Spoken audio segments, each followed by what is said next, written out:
Case number 578 on the calendar in the matter of DeBarry versus Gagliano. Thank you. You're welcome, Judge. Parties have been sworn in. You may be seated. Ma'am, have a seat. Mr. DeBarry, you and the defendant were in a relationship and you lived together until sometime in May of last year. Yes, Your Honor. According to your complaint, you believe that Ms. Gagliano is responsible for several things. First, for an assault that you allege she perpetrated on you on that day. Second, you claim that she filed a false application for a restraining order against you, which caused you to incur some fees. You want her to be responsible, in addition, for a hotel that you had to pay for when she filed these false charges and you were forced to leave the home. Yes. The defendant says that you actually did, in fact, assault her. She says that, in addition, she had to, since she was arrested, she had to stay in an apartment for a couple of weeks while you were living in her home. And in addition, when she finally was allowed back into the home, she found that the place was a mess and that you allegedly took some property that didn't belong to you. When did this incident occur? May 24th, 2000. And how long have the two of you been living together at that time? Just over 2 years. So why don't you start by telling me what happened on the 24th of May? Well, on May 24th, I had picked her up from the airport because she had been at her family's because her father had passed away. And, you know, we came into the apartment and I went into the bedroom when I got on the computer because I was looking for a rental car. And she right away started getting irate with me and yelling at me. Why was she yelling at you? We had conversations to the fact that we weren't getting along, that there was some issues. Before she went away or when she was... While she was away. I had brought it to her attention that I felt like I was just a roommate. You know, I'm paying bills and I'm living there, but there's nothing else. So we discussed that when she got back, we would talk. As soon as she got back, she didn't say nothing on the car ride back from the airport. She got into the apartment and she flipped out. Well, tell me how she flipped out, sir. What she started throwing stuff, my golf clubs across the room. She wiped off everything off the desk and the dresser. Well, what was it that precipitated that? Something usually happens before. Nothing. She was just, I couldn't understand. This is a shock to me because she was never like this. So she continued to get irate and she's like, I want you out of here. Were you not sympathetic to her? I was. Okay. And I said, you want me out of here? Call the cops. She refused to call the cops. So she got in my face, clenched her fists, and turned red, and she was gritting her teeth, and she's like, pushing towards me like she wanted me to hit her. And I just backed away. I said, you need to get out of here. You need to go sit down and go do something because I don't need to deal with this. She's like, I want you out. I said, here, call 911. I typed 911 in my cell phone, and I went to hand it to her. She wouldn't take it. She finally walked out of the room. I sat down at the desk. I was on the computer chair. And a couple minutes later, she came back in and she lunged at me on the chair and started digging into my face. So I had 911 programmed in the phone, so all I did was hit send. And I got the dispatcher. And I told them, she's attacking me. You need to send somebody here now. And she got up and she was hysterical and she went out in the other room. The dispatcher told me, lock the door, stay away from her, and stay on the phone with him, which I did. Police officers arrived and that's when they started investigating. Do you have the police report? Yes, I do. I'd like to see it, please. Here you go. There's also pictures on there, too.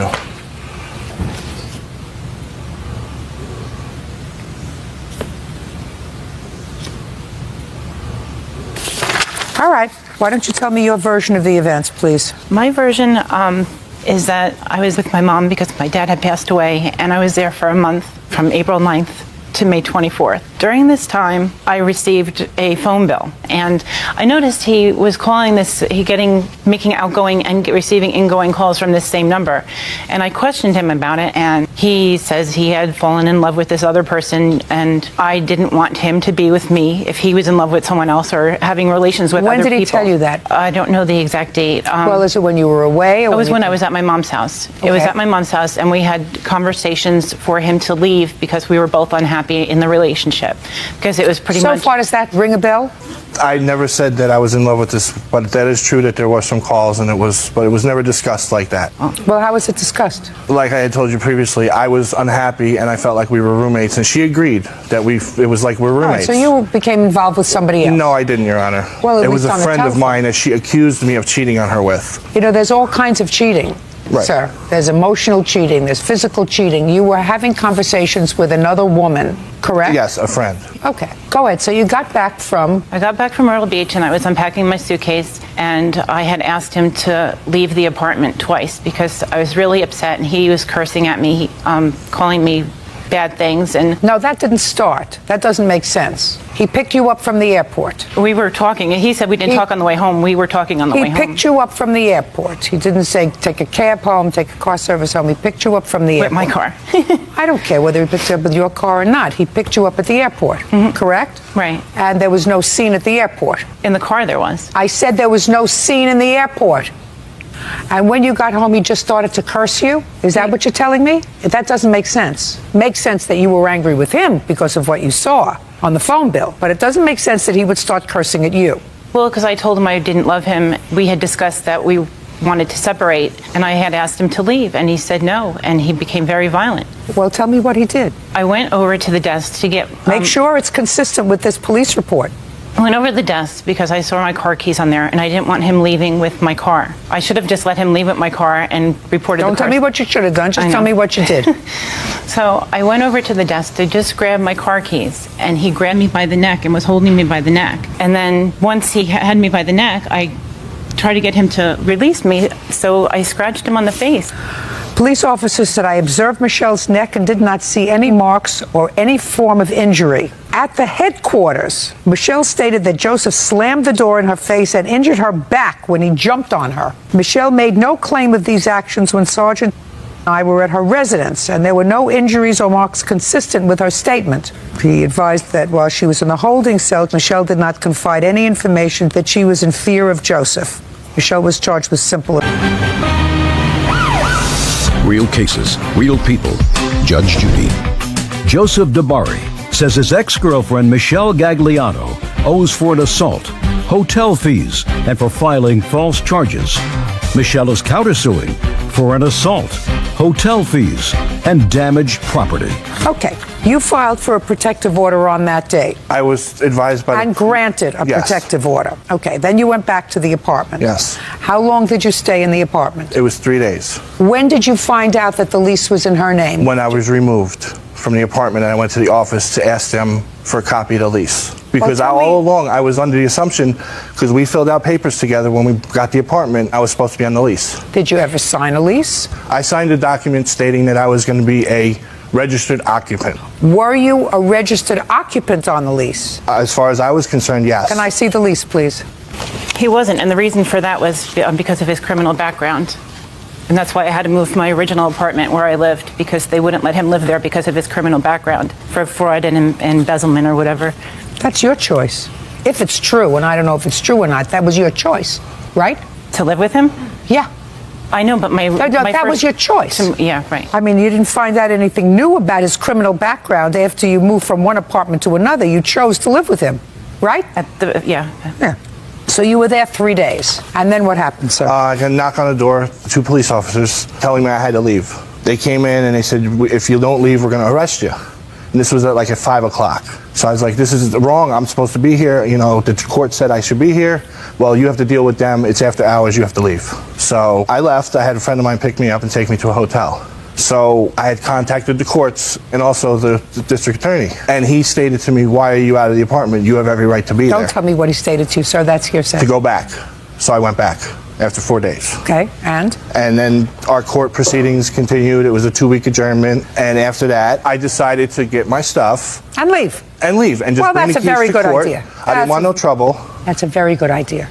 I believe his version of the events, and I do not believe yours. Sorry? I believe that you assaulted him, that there was a terrible altercation, and that you filed a restraining order subsequently. Unless you have medical records. You have medical I do. records? I went to the emergency room. Just a second. I want to see the medical records. I want to see what the physical manifestation was of this alleged assault. And there's pictures too. I'm not looking at any pictures. The police officer memorialized exactly what they saw when they came to the premises. So you went to the emergency room the next day? Yes. Not that day. You went the next day. And then you went 3 days later. Because I tried Don't to... tell me what they said. I'm just asking you for objective data.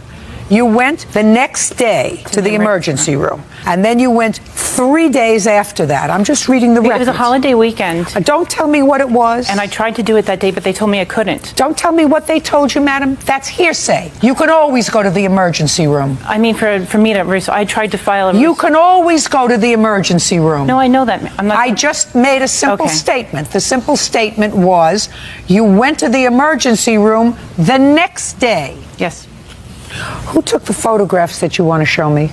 I did. I took them in the hotel room because I had to stay at a hotel for 11 days, and I took them before I went to the emergency room On what date? on the 25th of May. I want to look at them.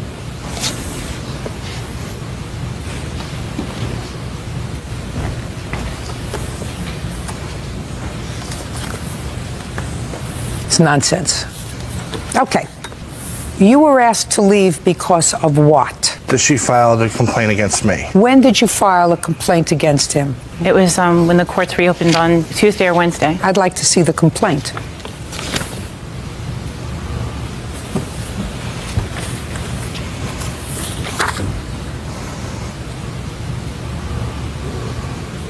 You give so many different versions of this event to the police, to the doctors in the hospital, in your application for a protective order, and to me. In one narrative of the event, you say he slammed a door in your face and pushed you down. You told me he grabbed you by the throat, and that's what caused you to scratch him. Here you say that you went to grab a set of keys off the desk, he grabbed you by the neck and threw you down and was holding you down by the neck. He was. Well, that's not what you told the doctors in the hospital. I told them the same thing. Do you want me to read what you told them? I read it, and she wrote it. She wrote it down differently. She did. Yeah. I believe that she filed this in retaliation, so to you filing the protective order. What expenses did you have with regard to defending the protective order? I had $300 in a hotel for 4 days. Let me see the bill. This is my bank statement. There's 2 days on there, and 2 days I paid cash. I understand. How much were the 2 days that are down there? $74 a day. I'm dismissing the part of your claim that seeks compensation for an assault. I do not believe you were assaulted. I believe he was. I believe you lost your temper, and that's what happened. I believe that you filed a restraining order against him in retaliation for his filing one so that you could get back into your apartment. That's what you did, and it didn't work. So I'm not awarding you anything on your counterclaim for the 2 weeks that you had to stay in a hotel room. You had to stay in a hotel room because you assaulted him, and he had a protective order. Now we're going to talk about your property. What do you claim that he took that belonged to you when he left? He took a $200 blender. He took a digital photo frame. He took a business card case that I had. It all added up to... Don't tell me what it added up to. I want to hear what he took. He took Keep going. a wheeled laptop bag, a big Yankee clock that was on the wall, and that's it. Did you take any of those items that belonged No, to Your him? Honor. I took what was mine, just my clothes. Did you ever file a police report with regard to items that he took? No. Why not? Because when we went to court, he told my lawyer to tell me No, don't tell me what he told your lawyer. After you got home, you're not a stranger now to the system. So now you can go back and file a police report that he stole items that belong to you. Okay. Did you ever do that? No, I didn't think I had to Good. do that. Your counterclaim's dismissed. Okay. I'm awarding you, sir, $648, which is $148 for your hotel room and $500 for your scratches. That's all. Step out. Parties are excused. You may step out. He gets away with lies. I didn't realize she was full of lies. I just knew that we didn't have a relationship. He's just a shady person. It was just getting worse, and I just wasn't happy. He's just shady, manipulative, and he lies. And now the next case. All parties in the matter of Flint versus White. Step forward. 26-year-old Melissa Flint is suing her ex-boyfriend, 26-year-old Brian White, for the unpaid balance on a furniture set and a television. Miss Flint, you and Mr. White had a brief relationship, and according to your complaint, he owes you money for furniture and a television set that you put on your credit card. Yes, ma'am. And Mr. White says he doesn't owe you anything, although he is sitting on the furniture and watching the television. Yes, ma'am. How long did the two of you date? We dated approximately 2 months. From when to when? We started dating the middle of December to about the middle of February. And when did he move into this apartment that needed furniture? He was moving the weekend of the 19th of January of 2008. So far correct, Mr. White. I thought we dated a lot longer than that. It just seemed longer, Mr. White. Possibly, but no, I do recall at least being with her through March and maybe some of April. Fine. Where were you living, Miss Flint? I was living in an apartment of my own in Kansas City. How long had you been living there? I moved in July of 2007. And Mr. White, where had you been living previous to this apartment? I lived with my father. What kind of work were you doing? I was a sales rep for a company called Service Manager. And Miss Flint had her own apartment, and you had your apartment. Why would she buy you furniture? It's a good question. No. I always ask good questions, Mr. White. Yes, ma'am. That's why I'm here. I That's expect right. from you a truthful answer. I will give you a truthful answer. Then get to it. Okay. She was with me at the time that I was moving out of my father's house. My roommate and I didn't have a bedroom or a TV, a nice So TV you're moving for in with a downstairs. roommate? I moved in with a roommate, yes. I did. Go ahead. Anyways, as we got down to it, we were beginning to move in. I still did not have a TV or a bedroom set. She was willing to. No, not she was willing to. I want you to tell me how it came about. Well, I asked her if What did she you would- ask her? If she would help me purchase a bedroom and a TV. And what did she say? She said yes. And what did you say? I said I would help make payments. Then why are we here? Because at the time we were together. No, don't look down. Then why are we here? Because at the time when we were together, she said she would help make payments with me. At the time that we broke up, I found out that she was with her ex-boyfriend. Who cares? I stopped making payments. On what theory? I looked at it as a gift. He has really no defense to this. The fact that he didn't like the reason for your breakup is not a reason ma'am. not to pay the bill. We were together when she helped me purchase these. We went into it together. No, you didn't go into it together, sir. Yes, If we you did. lived together in an apartment with her, I would hear you. She ma'am. had her own apartment. You moved We in had with our a own roommate. place. Listen to me. You moved in with a roommate. According to your testimony, not more than 3 minutes ago, you said you had an understanding. She said, can you help me buy the furniture? She said yes. And what was your understanding? She bought the furniture and I would make the payments. That's what you just said. I said I would help with the payments, ma'am. When was the last time you helped with the payments? The last time I helped is after we broke up. The month that we broke up, I made Listen, my you last look payment. foolish enough. Don't say anything else. All right? You look like enough of a fool. Say nothing else. You don't want your father to see this. $2,158. Judgment for the plaintiff. Thank you. That's all. Parties are excused. You may step. Yes, case number 8 on the calendar in the matter of Montejano versus Martinez. Thank you. You're welcome, Judge. Parties have been sworn in. You may be seated. Folks, have a seat, please. Ms. Montejano, it is your claim that at a party where I conjure up in my imagination there was a lot of drinking going on, that Ms. Martinez assaulted you. You want her to be responsible for your medical bills and for your pain and suffering as a result of that assault. Ms. Martinez indicates in her answer that this was a case of self-defense. Yes. First, tell me, on what date was this party you attended? It was January 11. 2009? Right. And at whose home was the party? It was at Edson's house. Whose? Keep your voice Edson's up. house. Who was that? Him. I mean, The Nicole's house boyfriend. is actually mine. You say it was at his house. Well, I didn't know she lived there. It was. You live there as well? It's my house, yes. Who owns the house? I do. And what was he doing there? He's my boyfriend. So you own the house. He lives with me. you. Who invited you to the party? A friend of ours. Who? I can't say her name, but we were invited personally to that party. What do you mean you can't say her name? Her name was Alexia. You know that person? Absolutely not. Do you? I don't, Your Honor. Was she at the party? Yeah, she was there with some other friends. We knew Edson from before. We had been to his house a few times and partied. We didn't know he had a girlfriend now. So you had been to his house before when she wasn't home? I think he was single back then because we didn't know she Is it lived the there. same house? She didn't live there before. Listen to me carefully. Is it the same house you went to Yeah. before? Yeah. How many times had you been to the house? Probably twice. Twice, did you say? Yeah. Before January of 2009, when were you at the house before? Yeah. That doesn't require a yes or a no. That requires a date. Before January 2009, when was the last time you were at the house? I don't remember. It was probably A month, like 2 months, more 3 than months, a year 6 ago. months, what? Probably more than a year ago. How long have you been living there? For a few months. This is going to get better.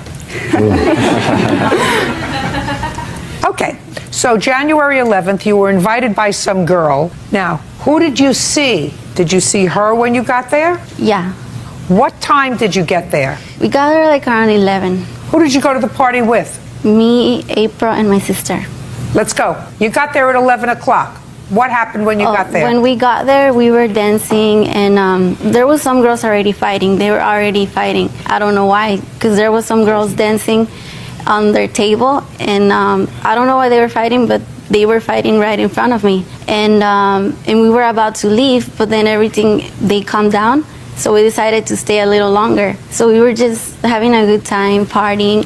Even Edson came up to us and gave us a hug, and he was like, "Hey guys, how are you guys?" And we're like, "Oh, hey, what's up?" And He does that to everybody. Listen to and We don't have a table. Quiet. How much drinking were you doing, and what were you drinking? I only had a mixed drink. What kind of alcohol were you drinking? It was vodka with like Sprite. Did you meet any guys there that night? Is not an answer. Did you meet any guys there that night? Yeah. Did you end up in the bathroom with one of them? No. For sure. Did you end up in the bathroom with somebody? No, he wanted to walk me to the bathroom, and I kept telling him to leave. I didn't ask you that. I asked you if you ended up in the bathroom with somebody. Yes. Yes. That's the answer. With whom? I didn't know him. Who walked into the bathroom first, you or the guy? I did, and then he followed me. And after he followed you into the bathroom, who closed the door? He did. And what did you do in the bathroom? I was telling him to get out because I needed to use our bathroom, and I wasn't feeling good, and he wouldn't get Don't out. look down. Look at me. And he wouldn't get out, and then that's when they started knocking on the door. Yeah. And that's when I told him to get out. I was like, "Get out, get out." And he got out, and I stayed in the restroom because I needed to All use right. the restroom. That's not true. Okay. Now let's just take it up to there, Miss Martinez, because I read your answer very carefully.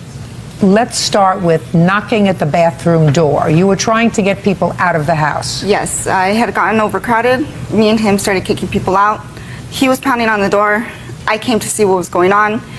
My lock is one of those you could just stick like a card in and just unlock it. So that's what I did because the door was locked. I unlocked it. She's wrapped in my towels and he has his pants down.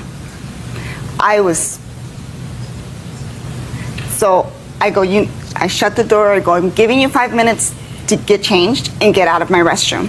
I waited. I started kicking more people out. I came back. He had already fled by the time I came back. He ran out as fast as he could. I came in. She's kneeling in my restroom and she's telling me to hold on. I go, "No. I gave you 5 minutes to put your clothes on and I asked you to get out and I asked you nicely and I didn't do anything." She didn't want to listen. She kept telling me to hold on. So I grabbed her and I pulled her out of my restroom and I told her to leave. We then started throwing punches at each other because of the way I pulled her out, and that's when everything had started. Next thing I know, I have 2 other girls come and jump me as well. I have 3 of them on top of me by myself. You mean these 2 girls? Those 2. Okay. Which I don't know what the 16-year-old was doing at my house or why she would bring a 16-year-old to my house, but she was Who's there. 16? She's What were you 17. doing there? What were you doing there? We went to, I wanted to go with her, and yeah, we ended up there at the party. That you didn't go to until 11 o'clock at night? Yeah, Who do you live with? my mom and my dad. They let you go to a party at 11 o'clock My at parents night? weren't home that weekend. Hey, Sorry. Our parents weren't home that weekend, so we left. She just said she was at home with her parents. how many times do I have to tell you? Don't speak to me. Sorry, Your Honor. Don't speak to me sitting down. And don't stand up until I ask you. Okay. Understand? Yeah. Perfect. So your parents weren't home that night or the whole weekend, Yeah, but you knew it was the wrong thing to do. yes. Now you can sit down.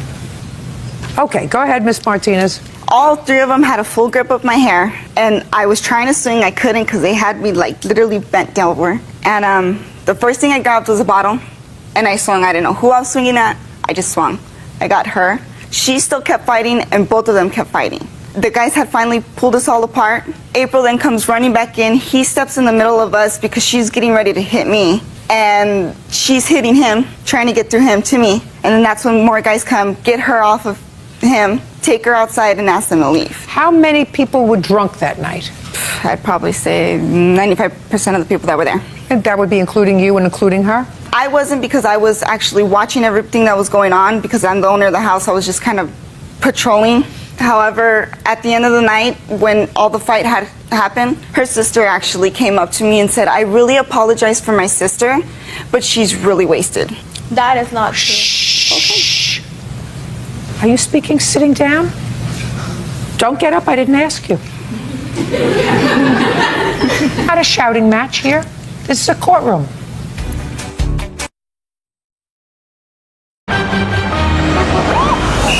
Real cases, real people. Judge Judy. Sandra Montejano says party hostess Nicole Martinez beat her up during a wild night of drinking. Nicole claims she was acting in self-defense. Okay, tell me your version. Now you're in the bathroom. Now you're in the bathroom. And if you think that I believe that he followed you into the bathroom and nothing was going on there, I don't even remember that guy taking his because pants you were off. wasted, because you drank too much. Maybe he tried to do something with me while I was using the restroom. Because you were but I don't drunk. remember Because you that. drank too much. And you brought, she's your I don't younger remember sister? doing Hey, anything with I'm him. speaking. Oh, Now you're trying yeah. to talk over me. First I can't hear you, and now you're trying to talk over me. That's your kid sister? Yeah. Yeah. So the first thing you did wrong was to take your sister out to a place you knew you shouldn't have taken her, right? Right. Did you let her drink when you were there? No. Did you drink anything? No. Yeah, baloney. She didn't. Baloney. And I Baloney. wouldn't be making out with the guy in the restroom knowing that my little sister is outside. Yeah, yes, you would have. No, I wouldn't. Yes, you absolutely would have. For the I same wouldn't have reason that wanted you took her anybody out at to know 11 either. o'clock at night. Now, give me your version. And I have other things to do today. I don't remember. Half of what she's saying, it's a lie. Because I didn't ask you half of what she's saying is a Okay. lie. I asked you your This is version. what Hey, happened. you're trying to talk over me again? I asked you to tell me your version of what happened after she told you to get out of the bathroom. Okay, what happened is That you first told me you weren't in with a guy. no, I did. I told Now you I you- was, but I didn't. I never did anything with Yeah, that first guy. you told me you weren't. Now let's move on. You're in the bathroom. She tells you to get out of the bathroom. He leaves. Go ahead. Okay, as soon as he walks out of the bathroom, I start, using the bathroom. And that's when she tried to get me out of the bathroom. And I was like, hold on, I need to use the bathroom. And I didn't know who was knocking the door. When I came out of the bathroom, she just pulled me and started stalking me until I what? was shocked, like punching me all over the place. And I was shocked. I didn't even have a chance to defend myself. And so I remember seeing myself in the floor crying, and then they were telling me to leave, that we were going home already. So when we were walking out, I was like, did she just hit me like that or randomly? Like, I'm shocked. I can't believe she just attacked me like that. So I'm like, who is she? I wanna know who she is. I wasn't looking for a fight. I was just going to confront her. Like, why did she do that? I didn't do anything wrong. I have the police. So when we were leaving, she was outside surrounded by all these guys, and it seemed like all they wanted was just fight. Because I went up, I was walking Don't tell me towards what her. it seems. Just tell me what happened. Well, because when I was walking towards her, she just cracked the beer bottle in my head without even knowing why was I walking towards her for. I wasn't even sure if she was the one that had attacked me in the first place. You mean you're in a tight area in somebody's house, right outside the bathroom, and you're not sure who it was who attacked you?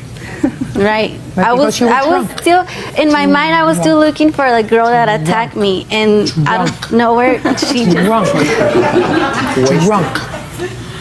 As a skunk. Drunk. Go to the hospital. Yeah. I want to see the report. And I want to see the police report.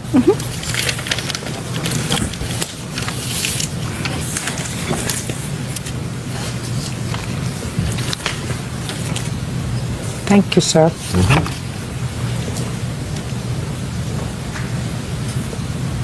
I don't want the hospital bills. I want the hospital report. Well, I requested them, and they never called me back. They said they were gonna give me a call back to go pick them up.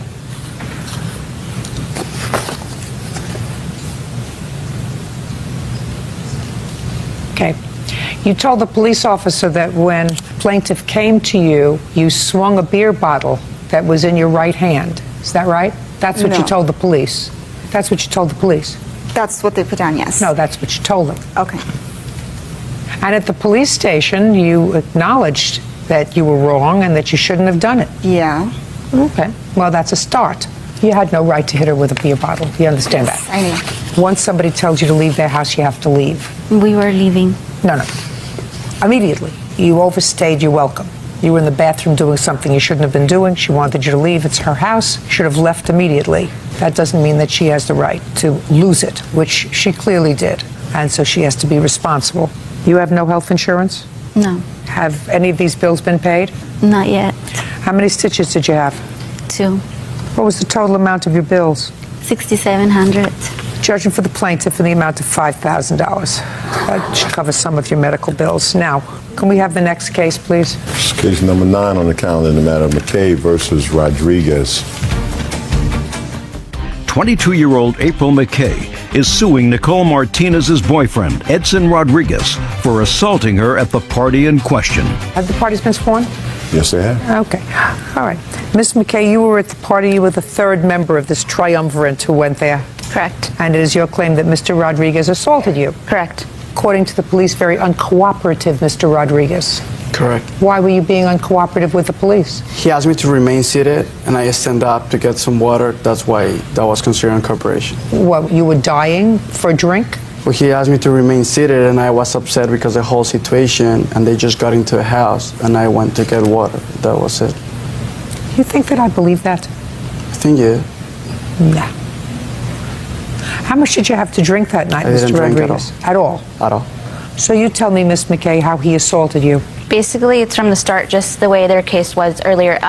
We were there at the party for a while, enjoying our time. We got invited by some friends. Anyway, so I seen Sandra coming out, and this girl, don't remember. But anyway, she came out of the restroom. They started fighting. So I went over there to separate them, and I was trying to separate them as, you know, so she came and tried to help me to separate Sandra and Nicole from fighting. That's when Edson came up to me and grabbed me and said, no, let them fight. Don't, you know, just let them fight. So no, I was telling him I'm not going to let them fight. I'm going to go out and separate them. I want to leave. I'm not here to, you know, have any fights against anybody. So I pulled him apart again. That's when he grabbed me by the hair and started punching me. He dragged me down to the floor and started socking me in my chest. Then, therefore, we both went to the hospital for that. While I was getting dragged down by his fists and he was hitting me on the chest, I heard Sandra screaming and I heard a beer bottle break. I heard screaming. That's when the cops arrived, and that's it. I don't know what happened after that. Go ahead. Ma'am, Your Honor, she's 100 pounds, 5 feet tall. If I will beat her up, she will be in the hospital for a couple of weeks. Oh, you're a big macho guy. And I know you understand that. Now, according to the police report, it says that 2 male guys were punching her in the stomach, and she just said that, and she didn't admit that. And I have that in writing, according to the police report. Is there another male there? No, not that I know of. Can I see a copy of your hospital record? Sure. And I have the police report out here. There's that. You were driving that night, Ms. McKay? Yes, Your Honor. Did you have anything to drink that night? No, Your Honor. Go ahead, sir. I'm listening to you. She declared, I mean, according to... Don't tell me what she declared here. I'm asking you to talk to me. Did you hit her? No, I don't. Didn't put your hand on her? Yeah, I did. How? I grabbed her hands so she wouldn't punch my girlfriend, and I was trying to control the situation. Then she fell down, and I didn't attack her at any time. How did she get a chest contusion? Well, that's a lie. No, that's according to what the doctor says. Yeah, she also said...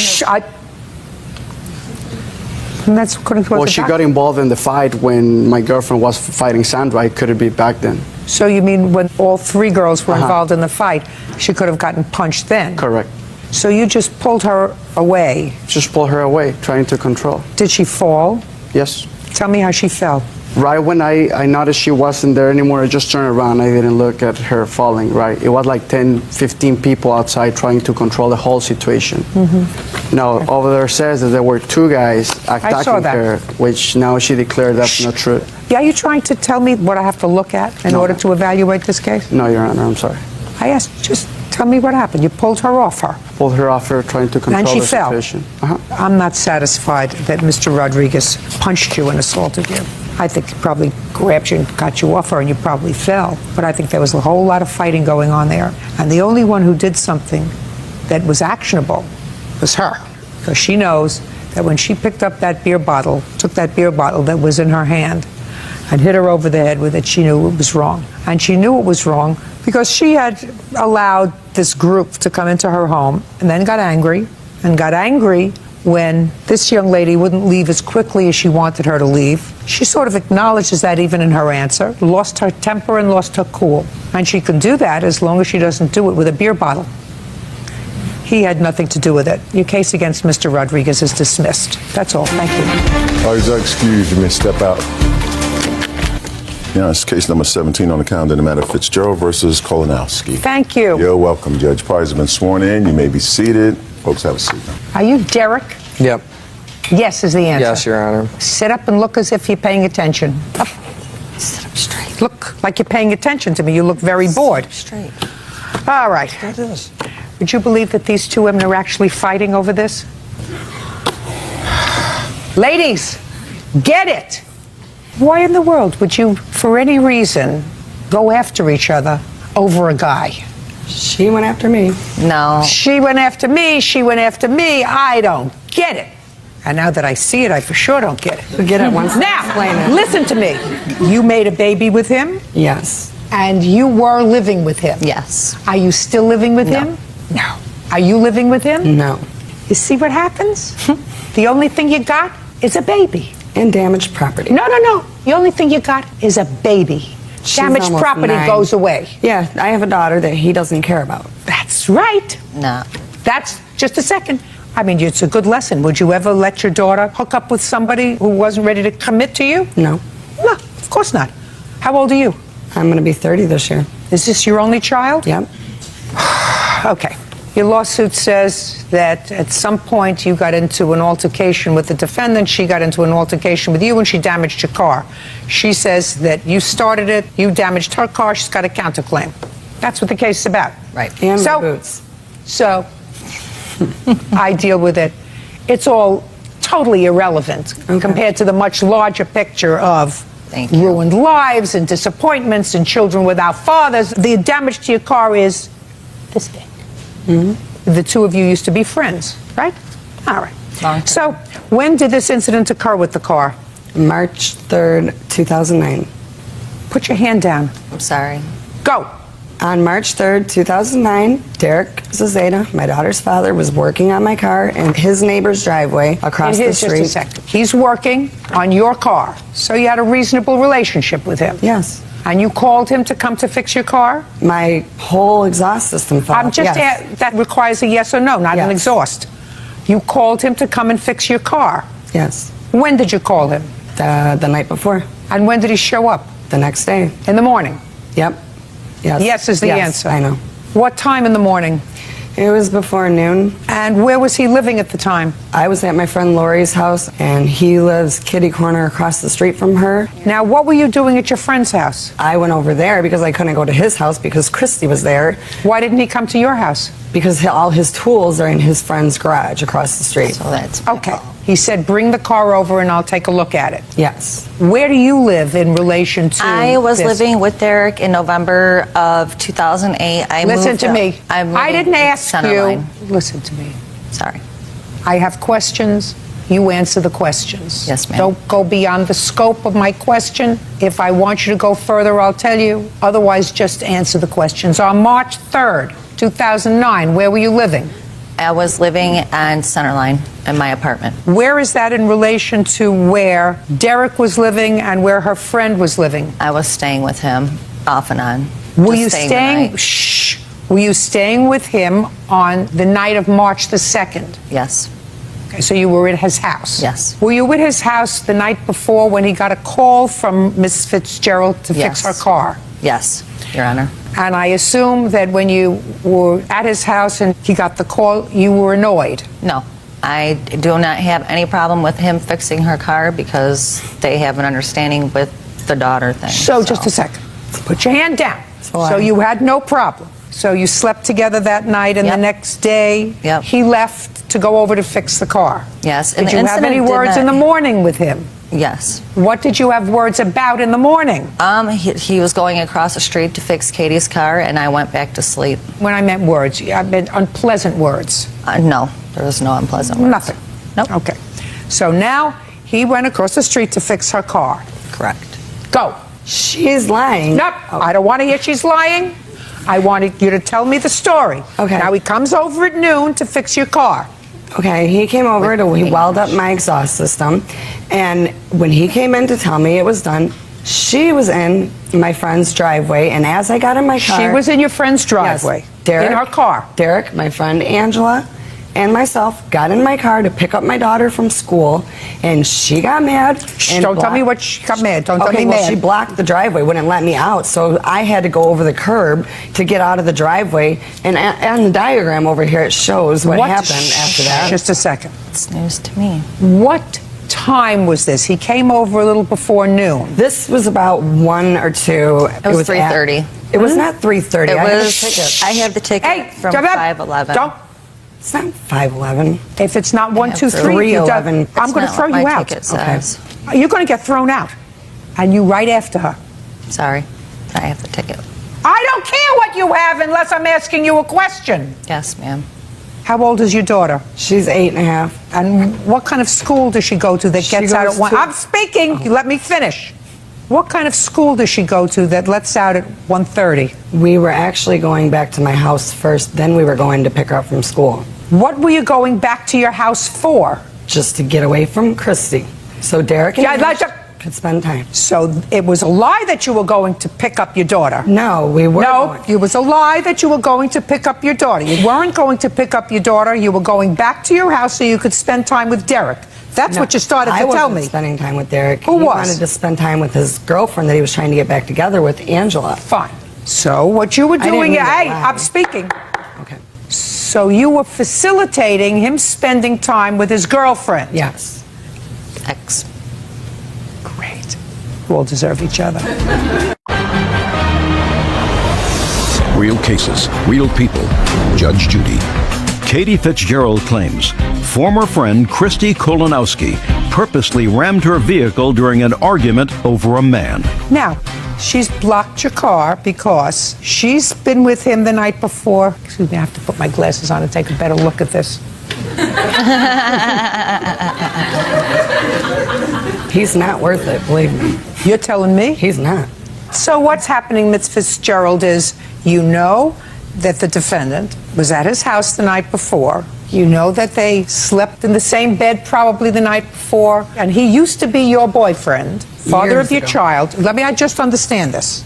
So you called him to come and fix your exhaust system, and you were facilitating. You know what that means? You were making it easy for him, used to be your boyfriend, currently her boyfriend, to get back together with this person by going back to your house to spend time with her out of the eye shot and earshot of this defendant. Yeah. I just want to know what's going on. And it is your claim that she got angry and she blocked the driveway. And then what happened? Are you asking me? I am asking Then you. I backed out of the driveway over the curb, and in the diagram, if you would like me to explain the diagram, I would. But I don't need you to just Okay. tell me. I backed out of the driveway. There's skid marks. I have pictures of skid marks on the Just street. tell me, you backed out of your driveway, but you couldn't get over your driveway, so you so took I went over the I'm curb. speaking. So you took the car that he just fixed and you went over the curb with it Had no to choice. get away so that he could have some private time with her. And then I'm getting this right? Yes. You're taking your car. What do you do for a living? I don't work. You have to work. I'm If you- disabled. You're not too disabled to get behind the wheel of a car. No, but Drive I don't- over a curb. I didn't want to hit her car. I had to leave though, because she was going crazy. You didn't have to leave. She's going crazy. You go in your house. You call 911. You say someone is blocking my driveway. Hey, I'm not talking to you. I know, I'm so sorry. Because it's just. You just call the a lie. police. We did Your call the police. counterclaim's dismissed. I'm sorry. Counterclaim's dismissed. Now we're going to continue. Now you got it? Good. That's what a normal person does. Now, do you have a psychiatric disability? No. Well, if you don't have a psychiatric disability, and I'm not going to Right. ask you what the nature of your disability is that prevents you from working, It's post-traumatic stress. that would be a psychiatric Oh, disability. okay. Well, I'm sorry. I didn't know. I didn't know. Well, you should know. If the reason that the government is taking care of you is because you have post-traumatic stress from something. It was from a head injury. From I'm sorry, Your Honor. I'm sorry. You should get a job. It would keep you out of trouble. I do want to get a job. You should get a job, any kind of a job. I do. It would keep you out of trouble. I want to work in the casino. It would keep you out of trouble. It would keep you from machinating and ruminating about stupid things. All right, so now you're going over a curb when you and, what's your name? Angela, And how old are you, Angela? 32. 32. What do you do for a living? I'm a painter, House painter or a Yes. portrait painter? house painter. But you weren't working, I assume, on this day. I was not. Go ahead. So you backed over the curb. Go. And I was going down the street, and she sped off behind me. I have skid marks. Sped off behind you and tried to hit me the whole way down the street. And then she was swerving around me, and she swerved to go around me and rammed right into the passenger rear of my car. And I have a picture of my bumper. I have an estimate for the frame that she bent on my car.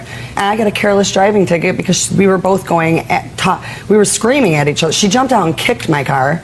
Just a second. So you were both screaming at each other, and you were both driving your car recklessly in order to get, because you both got citations. Well, they just Correct? didn't want to deal with it. Did you both get citations? Yes, we did. Well, I have a violation of driving on a restricted license because I was trying to leave the scene just to avoid conflict, and it was a cat and mouse down the street. I gather that's exactly what it was. I gather that's exactly what it was. And when I went to go turn down Elsa, which it's not on the diagram, she cut me off, so that's how I got my front end clipped. And my witness right here, he's seen it all. I want to explain something to you. The person that I want to least hear from in this world today is him. Yeah, I know, Your Honor. I'm so sorry. You understand? I understand that. Now, I don't think that either one of you, based upon what you just told me, acted appropriately that day. I was just trying to get out of there. I packed. You didn't have to get out. She was waiting. You didn't have to get out. You cut All you me had, off. hey, based upon what How you do told cut somebody off on a side When I'm street? trying to turn Your down a claim side is street, I'm dismissed. sorry. I'm Do you sorry. understand? No, I'm sorry. No. She said, how many times did you say I'm sorry? No, I'm not I gonna dismissed her talk claim. unless you talk. I dismissed her claim. I'm sorry. Your claim's dismissed. Dismissed. I would have dismissed it anyway. You don't hear. You have to be more involved with your life and less involved with the lives of other people. Do you get it? Yes.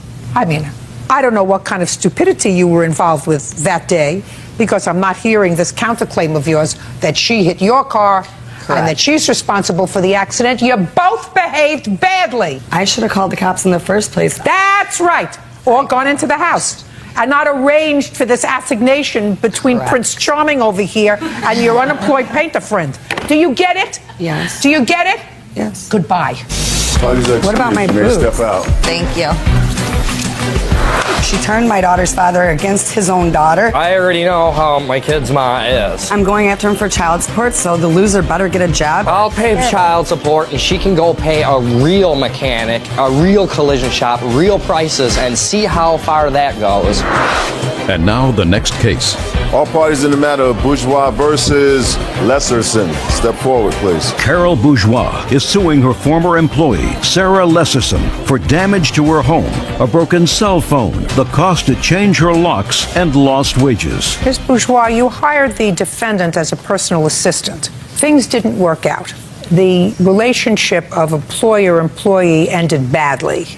According to what I read in your complaint and your answer, there came a time when Miss Lesserson, terminating herself from your employ, asked for her final paycheck, something that you did not give her immediately. Subsequently, she sued you in small claims court for her paycheck. So far, correct? Yes. And you lost, and you were directed by the judge to return her paycheck. You appealed that decision. And within the last several months, your appeal was rejected.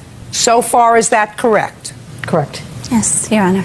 Did you get your paycheck? I did, Your Honor. And I also read between the lines here, and at that time, you also raised before the judge in that small claims hearing the fact that you wanted a business cell phone back.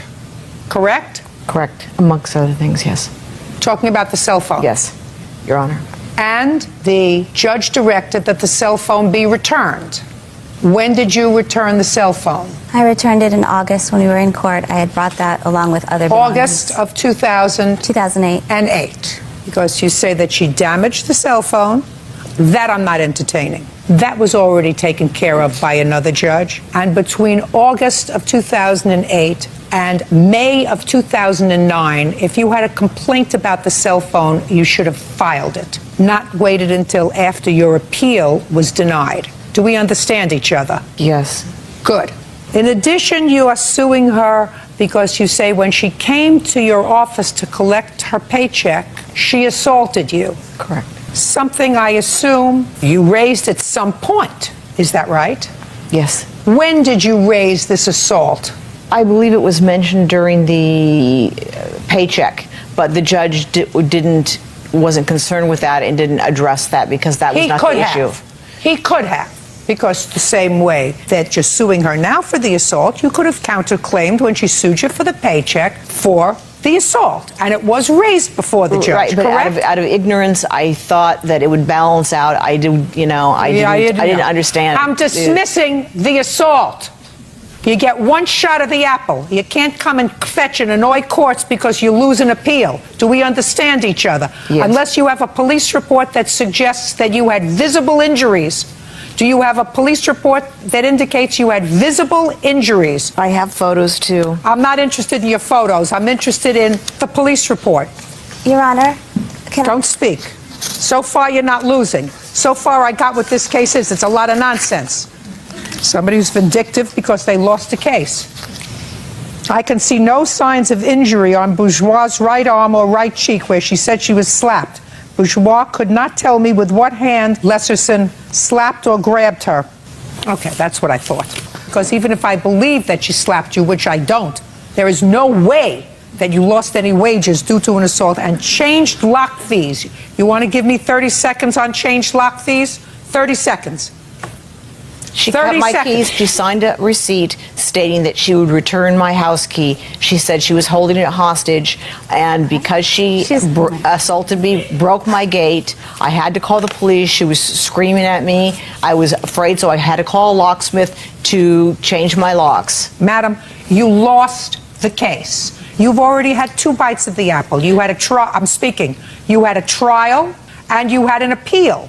Every issue that you raised before me, you could have raised, did raise, in some instances before another judge. You don't get to waste court's time 3 times. Do you understand? Yes, but I did That's raise all. those. The case is dismissed. Parties are excused. You may step. Now it's case number 23 on the calendar in the matter of Cedarquist versus Spickovius. Thank you. You're welcome. Parties have been sworn in. You may be seated. Sir, have a seat. Ms. Cedarquist, the defendant was your former boyfriend, and you have a 5-year-old child together. Yes, that's right. The complaint is an interesting one. You lived in a house together for a period of time up until when? June of 07. And at that time, you separated, and the defendant ultimately left the house. You claim he left the house, leaving certain property there. And the property remained there for 18 months. And you want him to pay storage fees for that property. Yes, I do. That's what your case is about. Yes. That's not going to happen. Did you have a storage agreement with him? Yes, we did. No, you didn't. You never had an agreement that he was going to pay you for storage. As a matter of fact, according to the defendant, which I believe, the reason that stuff was left in the house, at least part of the reason, was the ownership of the house was in dispute, and there was some legal action with regard to who was going to get the house. Is that true? That's true. Was the house in dispute? Yes, it was. Fine. And when was that dispute resolved? I lost the action in the first part of 07. Do you have an appeal pending? Yes, we have an appeal pending. At the same time, I understand, based upon your answer, a custody dispute. Is that correct? That has been resolved now. How has it been resolved, sir? We were in the social services system for 18 months, and as of April 1st, the child has been awarded me as the full parent. When you say you were in the social service system, what does that mean? During our battles in the past, the police came out and had removed the child and put her into This protective doesn't have custody. anything to do with the case, Your Honor. This is private information, and this is a different problem altogether. I don't want to bring my daughter into it. I'd like not to. I have questions. If you don't want to answer my questions, I'm just being protective of my daughter. Your daughter is how old? She's 5. Yeah, tell her not to watch. tell her not to watch. At this point, you're in the house. Some of his property was there. I want to see a copy of a contract that you had with him for storage of whatever property. These are auto parts. I want to see it. You have a copy of a contract? I do. I want to see it. In the sense that... Just a second. Just give me a copy of a contract of a storage agreement that he made with you to store these auto parts in your house that you sold when? The last 6 months. And I told him I was going to be selling them for storage, and he, in fact, helped me. I have proof here that he helped me with some of these listings, knowing I was selling them for storage purposes, storage fee purposes. Show me a contract that you had. Show me. A written contract that he signed? Yes. Not a verbal one? No. I don't have one.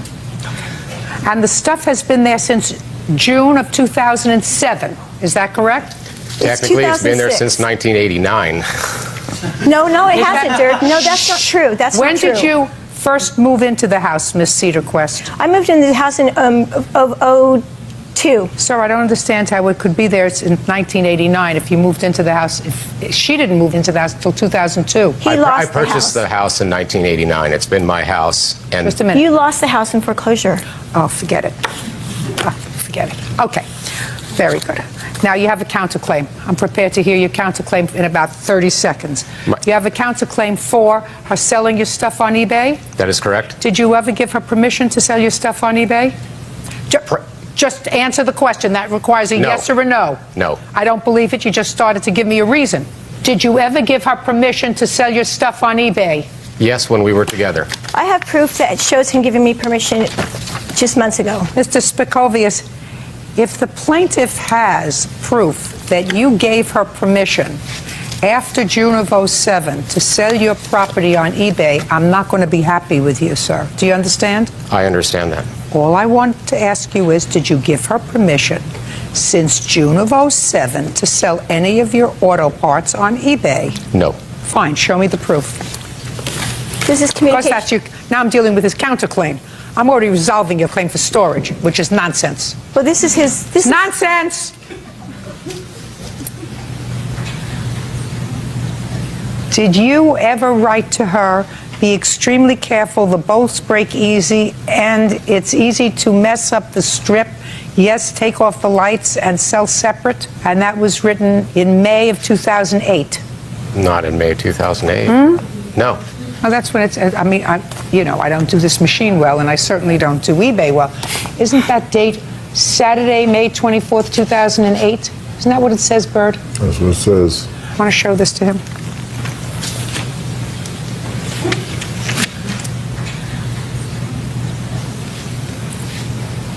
May of 08 is after June of 07. Yes. Can I also ask you to look at the pictures of of how much stuff there is? I don't care. You lived in this house together. You lived in this house as a couple. He lived in this house separately. You lived in this house separately. I gather there was some sort of ongoing dispute with regard to the ownership of the house and who should get the house. You got the house. He got the kid. That's the way it worked out. If you're not happy with that, that's too bad. But that's the way it is. You have a child who's 5. Start getting along with each other because you're tied to each other for a long time. If he has primary physical custody of this child now, in the foreseeable future, you better be nice to him and stop irritating him. And you the same, sir. Do you understand? Yes. Okay? You got to start loving your daughter more than you hate each other. And stop fighting over nonsense like storage fees for auto parts. I have lived my whole life has been revolved around these parts. Listen to me. I'm not hearing any more about your stored auto parts. Do you understand? Then they're mine. Do you understand? Then they're mine. I understand. Perfect. Real cases, real people. Judge Judy. Patricia Cedarquist says the father of her child, Dirk Spikovius, owes for abandoning his property at her home. Dirk is countersuing Patricia for check fraud and for selling his belongings on eBay. Now, you still have any property at her house? Yes, I do. You have 5 days to go and get the stuff. If you do not get it within 5 days... Your Honor, I've lived with these for so many years and fought with the city over it, the neighbors. What about damages? Miss Cedarquist, listen to me carefully. Didn't you have your listening ears on? You have a 5-year-old child that you're hell-bent on protecting. Yes. Listen to me carefully. You are tied to him. He is now the primary physical custodian of your 5-year-old. That will change. It may and it may not. And irrespective of whether it changes or not, both of you, based upon the fact that they gave him physical custody now, are going to have input in this child's life. And if a court finds that you're going to impede that, no court will give you custody of a child. I wouldn't give you custody of a child if I felt for 1 second that by giving you custody of this child, she was going to be deprived of her father. And that's the sense that I'm getting from you, Miss Cedarquist. That is the sense that I'm getting from you. Put your listening ears on. You gotta love your child more than you hate each other. He's gonna come within 5 days and pick up all of his junk. And whatever he doesn't pick up with a marshal within 5 days belongs to her. I gave him so many opportunities. Hey, I'm speaking. Don't you get it? Yes, I do. Do you understand? Yes, I do. Whatever you don't pick up now In 5 is days. hers. Now, based on this, that you can't explain to me, that suggests to me that you lied to me when you said that after June of 07, she never had permission to sell any of your stuff on eBay. Correct. So if she sold any of your stuff on eBay for whatever costs, I'm dismissing that part of your counterclaim. Do you understand? Yes. Now I'm going to get to this other part of your counterclaim if you still want to pursue it. Yes, I do. Go ahead. During our breakup, she stole a checkbook and proceeded with check fraud. You broke up in June of 07. Correct. And she stole your checkbook. Correct. And when did she write a check out? She wrote a check out in February 7th of 07. Several checks. Yes, and when did you find out about it? Later that month, when in my bank February. account. Why in the world would you think that I would entertain that 2 years later? Because knowing that she doesn't have any money, I wasn't going to pursue it. It was a lost cause. Well, then you should have pursued it in a more timely fashion. The doctrine is called latches. You sort of waited too long, sir. What else? I'm going to put your listening ears on too. Other than a collection agency. You got to love your child more than you hate each other. I do. Good. How often does your daughter see her mother? 2 hours, twice a week, monitored. By whom? I was not allowed to be the monitor. Of course not. And I can understand so that. her son and her daughter do the monitoring. Do they come to your house or do they take the child to her house? I drop the child off, and sometimes the grandmother drops the child off. And she comes back, and that's I been pick her going up. on since when? As of the beginning of this month, April. Prior to April, where was the child living? With me. Okay, and prior to that, where was she living? With the paternal grandparents.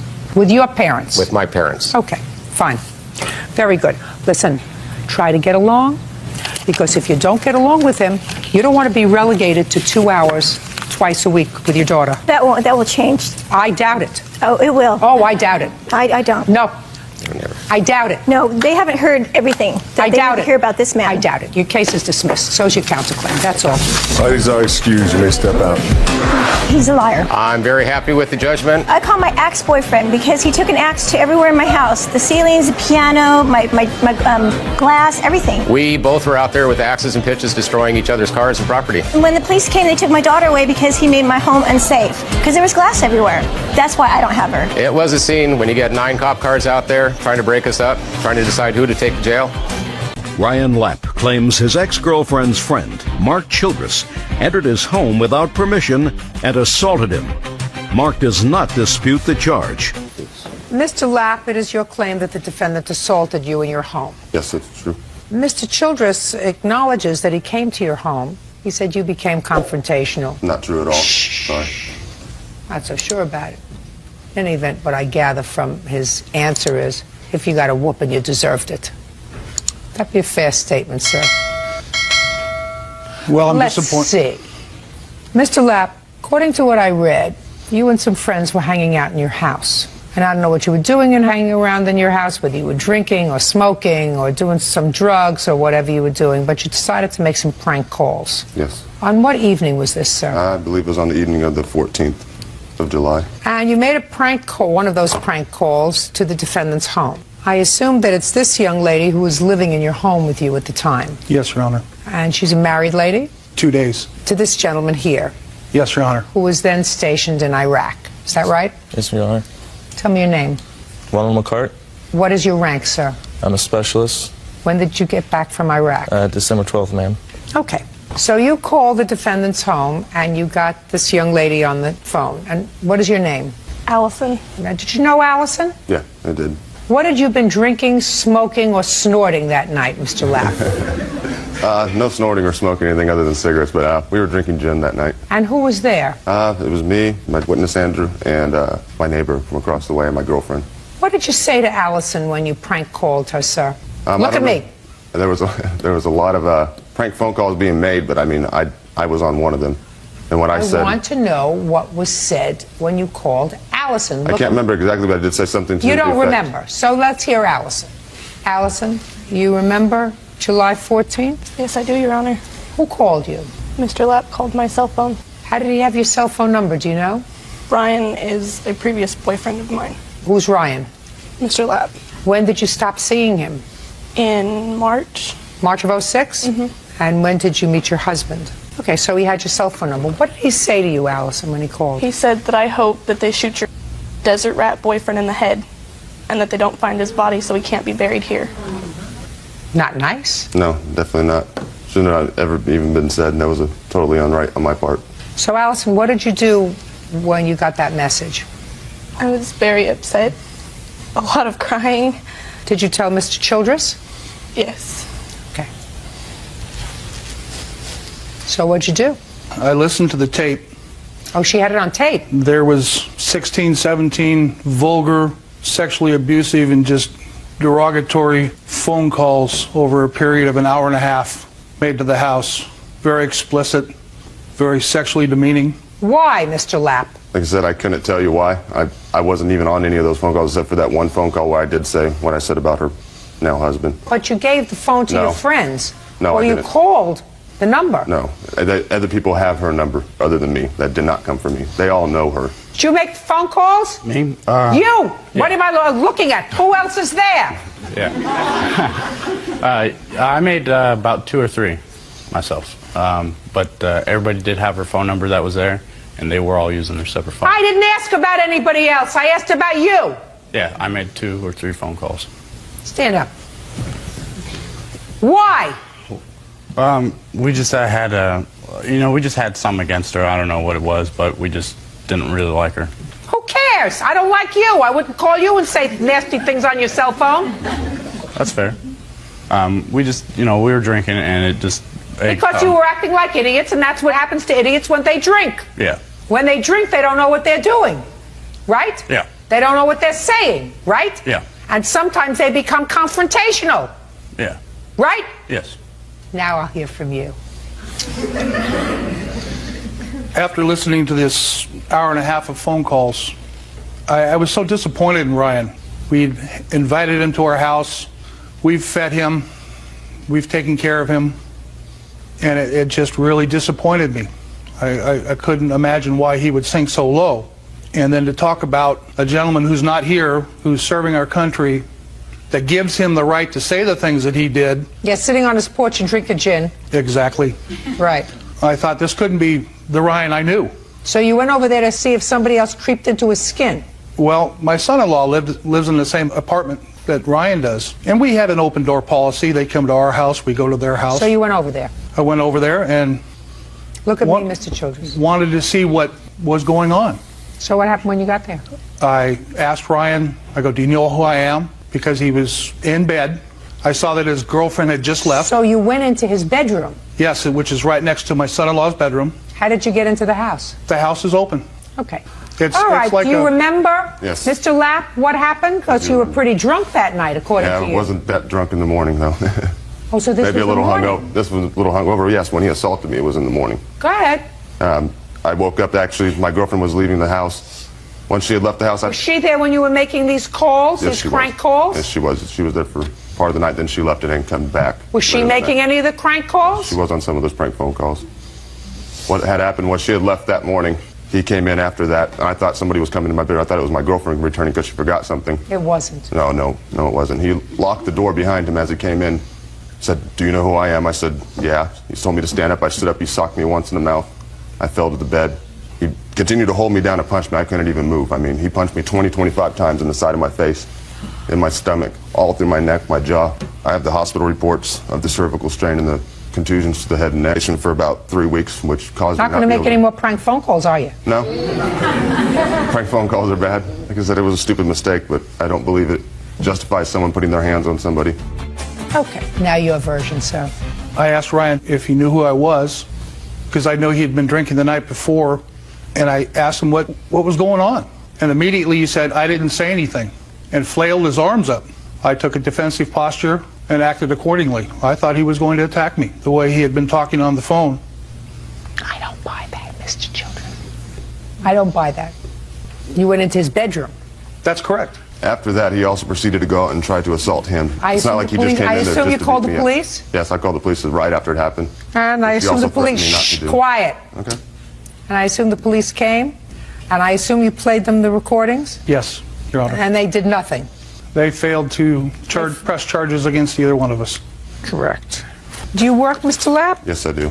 Who do you work for? Fry's Electronics in Sacramento. How long have you worked for them? I've worked there about 4 months now. You have medical insurance? No, I do not. Have you paid any of these bills? No, I have not. I don't have the funds to do so.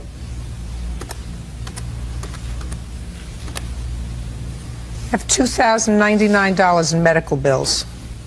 Yes. Do you have any photographs of your injuries? I did on a cell phone that's broken now, so there's no way to get those. How many times did you hit him, Mr. Childress? Probably between 10 and 12 times. More than that. Way more. Like, I was in the living room when this all happened because, like, you have, like, where I slept in the apartment, you have to walk past me to get to his room. And when he walked in there, he locked the door, and I heard a lot of, beating and screaming, him telling him to get off. But there was a lot more hits. You could hear Mark hitting Ryan. It was a lot more than 10 or 12. Mr. Lapp, on a sympathy scale of 1 to 10, maybe you're a -1. You understand that? To me. You too.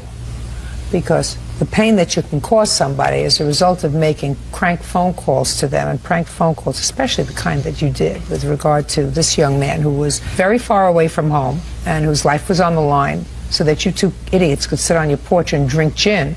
The things that you said about him are outrageous.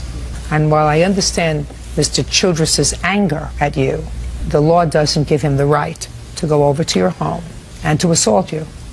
There's no question that the police were so outraged at the phone calls that they winked at the assault. But quite frankly, I can't. You are responsible for his medical bills. Now, then, the only thing that I have to make a judgment about is whether you are also responsible for his pain and suffering, because his medical bills are $2,000. He wants $5,000. That he's not getting. Because there is emotional injury and there is physical injury. And you suffered physical injury as a result of this assault. Did this young lady sue you for emotional injury? No, she did not. You think that one can be as dramatic as the other? Yeah.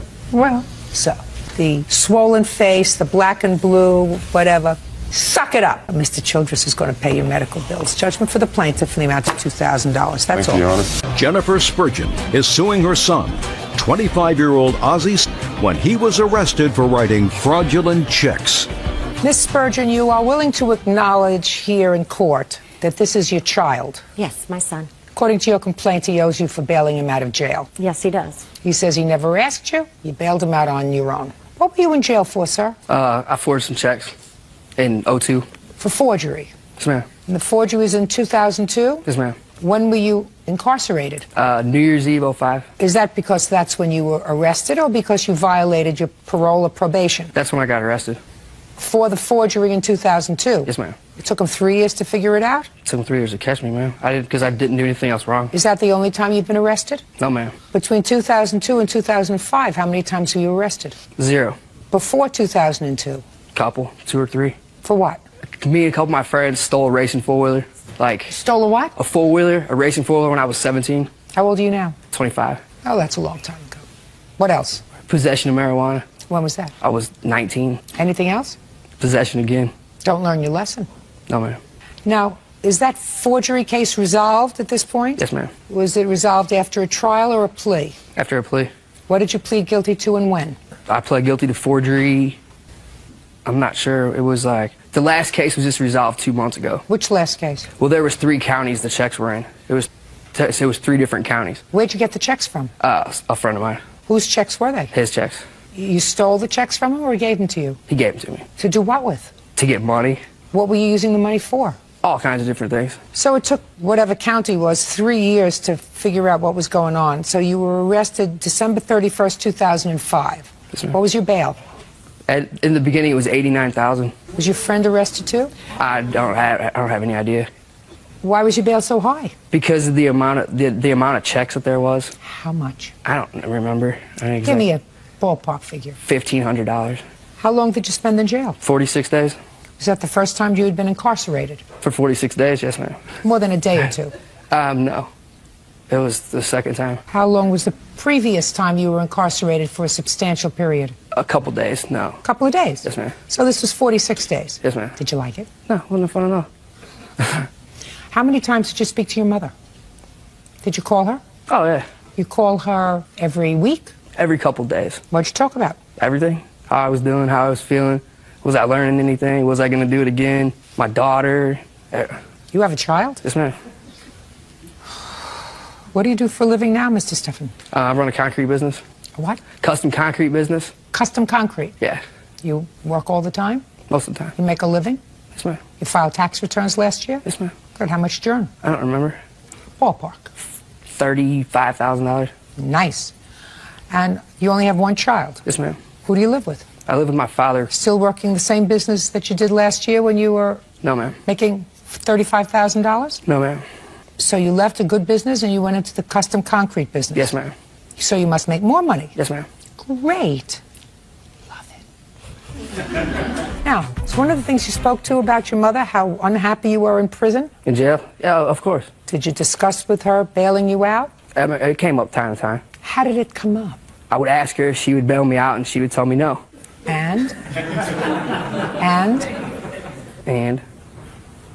But look where you are. You're here. 46 days later, you're here. So how did it come about, sir, that you got bailed out? I finally made it to the last county that I was going to, and I made a phone call to my mom, and she had said... Made a phone call to your mom at the She last said- county. Shh. We do everything my way here, because it's my playpen.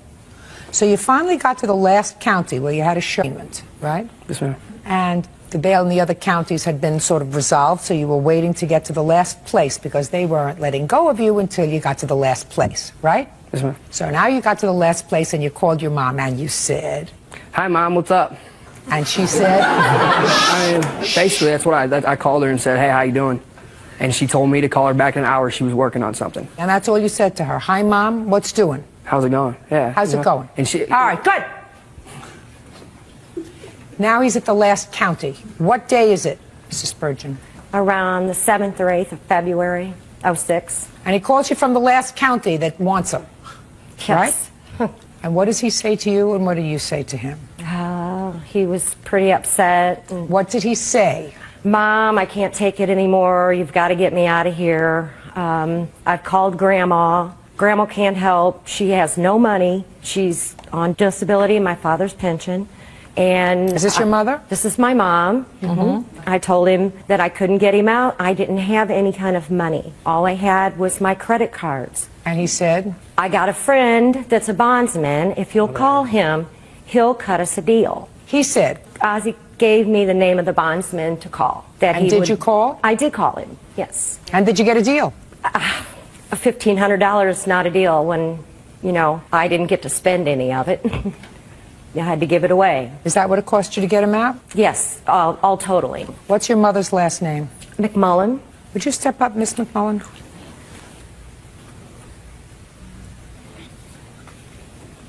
How many grandchildren do you have? 17. Is he one that you like?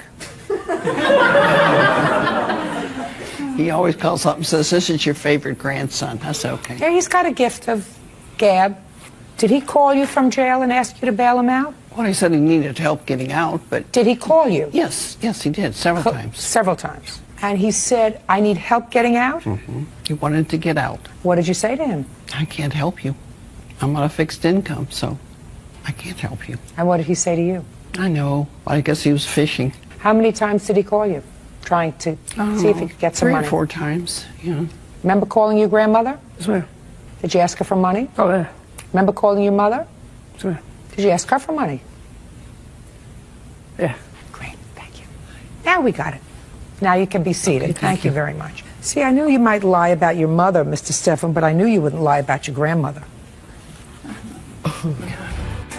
You made some payments to your mother on this bail. How many payments did you make on the bail?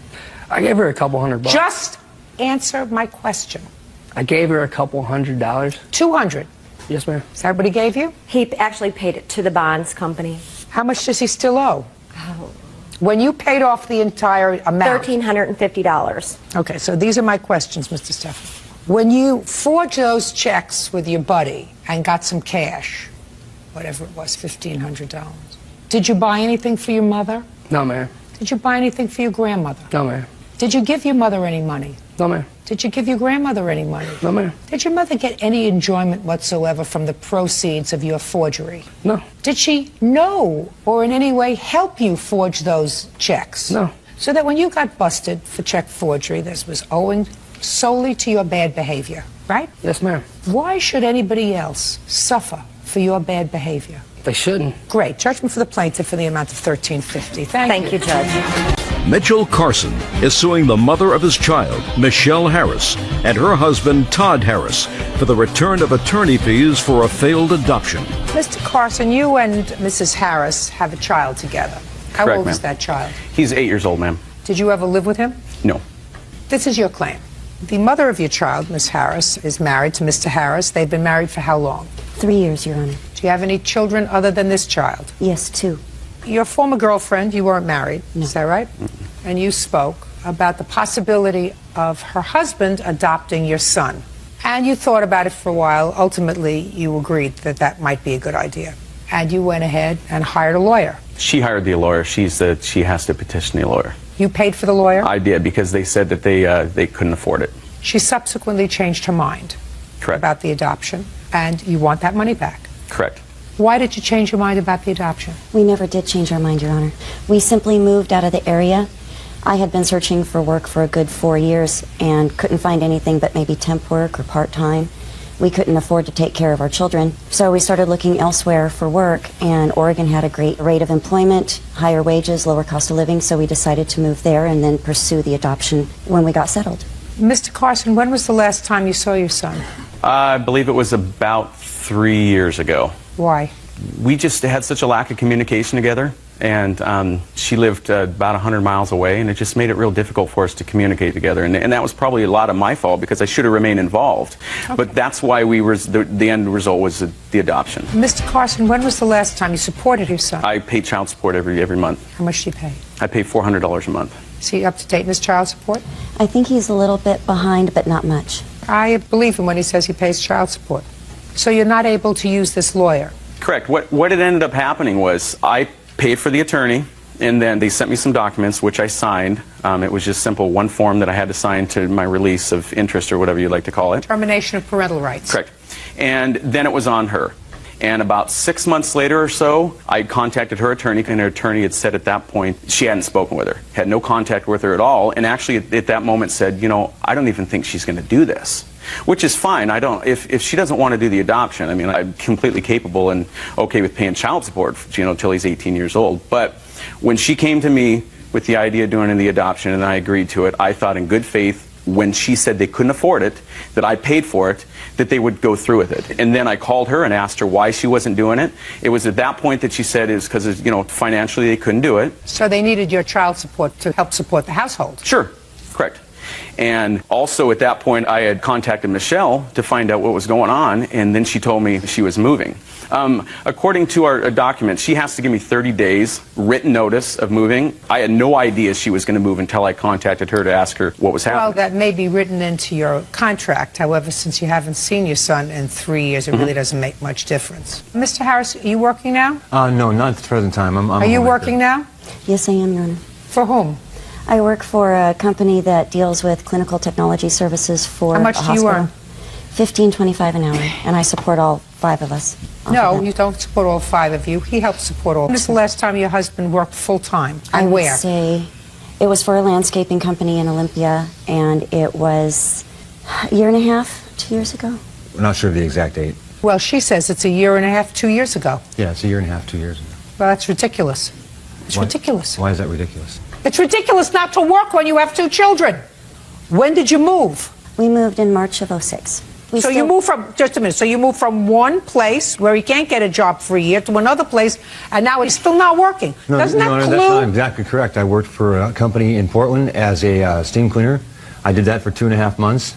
I also worked doing mill shutdowns for a temporary job. It's not like I haven't worked. So I'm glad you're working. I'm glad everything is wonderful with you. The strong probability exists that they're not going to let you off the hook so fast. Ma'am, can I add something, please? Yeah. The reason why they told me why he's having a hard time finding work and why they couldn't do the adoption is because when they moved to Portland, Michelle told me that he had a warrant out for his arrest. She told me that's what kept us from going into court. Her attorney told me that when they moved to Just a Portland... second. Well, that's very easy to Am I in figure jail? out. Shh. Turn around. What was the warrant for, Miss Harris? I had didn't an speak old to you. parole I didn't speak to you. I said, what was the warrant for, Mrs. Harris? His warrant was for parole violation from 1996. When did you know about his parole violation? We didn't know about it until we moved to Oregon. However, we discussed past legal issues with the attorney, and she said that that shouldn't make a difference. Also, just to clarify, we had no agreement with him to pay him back. Well, but no, just a second. But you had an agreement to pursue the adoption. Correct. That's your agreement. I didn't. And You wanted my no, son. just Mr. Carson. Shh, Mr. Carson. Sorry, ma'am. I'm just saying, Your Honor, at no time had I talked to Mitch about the adoption. Then you can sit down. Because you're not working anyway. She's working. She'll pay. Sit down. Sit down. You had an agreement with him that in exchange for giving up his parental rights, your husband would assume the parental responsibility, which includes support. And what happened was it became very secondary in your mind with all the other trouble that you have. You have now 3 children in your house. You're working at $15 an hour. Not great. But you can't do that. If he's giving you the money to pay for the lawyer, which he did, because you agreed to pursue this matter and then change your mind, in my mind, you've breached an agreement with him. We never made an agreement to... Just a second. That's why you're here. We never said we wouldn't do the adoption, Your Honor. Circumstances Then when you... stopped it. Listen to me. When you move back to the jurisdiction where he can use the lawyer that he paid for, you could sue him for the money. Right now, you're going to pay for the lawyer. How much was it? The total amount that we ended up paying the attorney was $1,062, ma'am. We weren't living off of his child support. We honestly wanted to do the adoption. Well, and listen when we to me, moved, Miss Harris. You've been married once? Twice. This is my second marriage. You weren't married to him so that you had, I would consider, 3 relationships. 2 marriages, 1 relationship. Is that fair? You have 3 children? Yes. How old are you? I am 34. The likelihood of this man celebrating your 25th wedding anniversary is 0. So that, as far as I'm concerned, it would be very unwise for him to adopt this child. Judgment for the plaintiff in the amount of $1,062. Thank you, Your That's Honor. all. Megan Coe claims ex-boyfriend Ryan Anderson owes for loans to buy a car and to pay his DUI fines.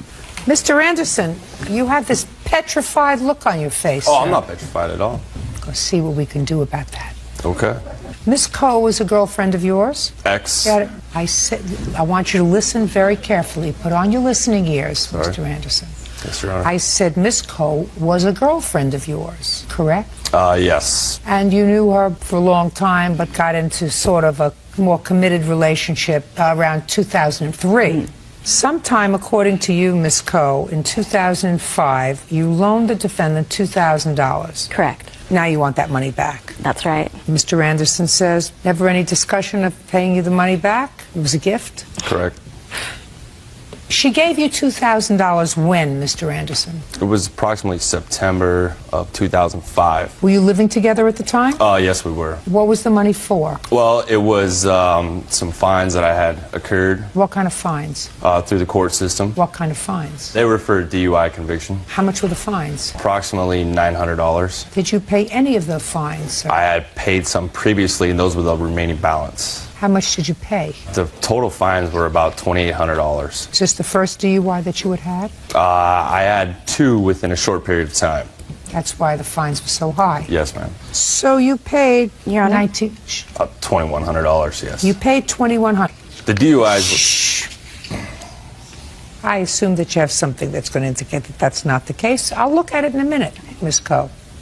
So why did you need the $900 from Ms. Coe? I currently had no license, and I had to pay the fees off to acquire my license again. So I needed the money to pay off the fees to get my license to drive. Okay. And with the hours I was working, it was tough on Megan to get me to work and back from where we were living. So you must have said something to her.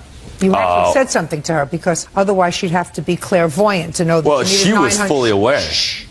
She'd have to be clairvoyant to know that you needed $900. So that had to come a point when you said to her something like, I need $900 to pay for the rest of the fines. Well, we were in a committed relationship at the time. I don't care, we're committed relationship. I'm talking about words, spoken words. I understand that. So there's going to be words exchanged knowing, well, how come you're not driving? Well, I'm not driving because I still that's what I want to know. Mr. Anderson. Yes. That's what I want to know, sir. Yes. I want to know what the conversation was, what you said, Yes. and what she said. Megan knew of my circumstances. Don't tell me what she knew. I want to know what you said. Okay, Megan knew because of words being exchanged to each other. I want the words. I had told Megan that I had received 2 DUIs in the past, and I still owed an amount of $900 that I had to pay to acquire my license. And she said to you? And it came to a point where she told me when I was eligible for that she would help me pay for those fines. Now, what did you say to her? That I said that would be great. I could use that, then I could get a car, and I could get my license. And she said, fine. Yes. And that's when she gave you the $900. That's when the $900 came into play for the fees, yes. And what was the other money she gave you? Apparently, she paid $1,000 for a 1983 GMC Jimmy. What do you mean apparently? What is that? I've never seen a receipt or a bill of sale for it. Well, who got the Jimmy?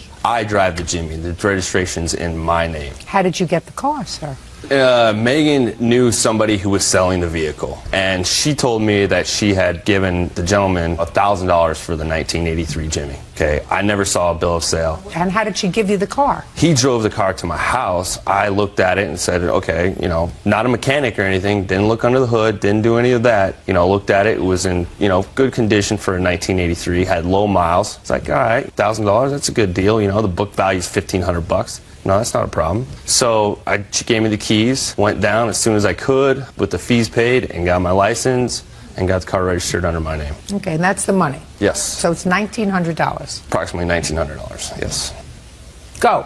All right. Let's start with the DUI convictions and the fees.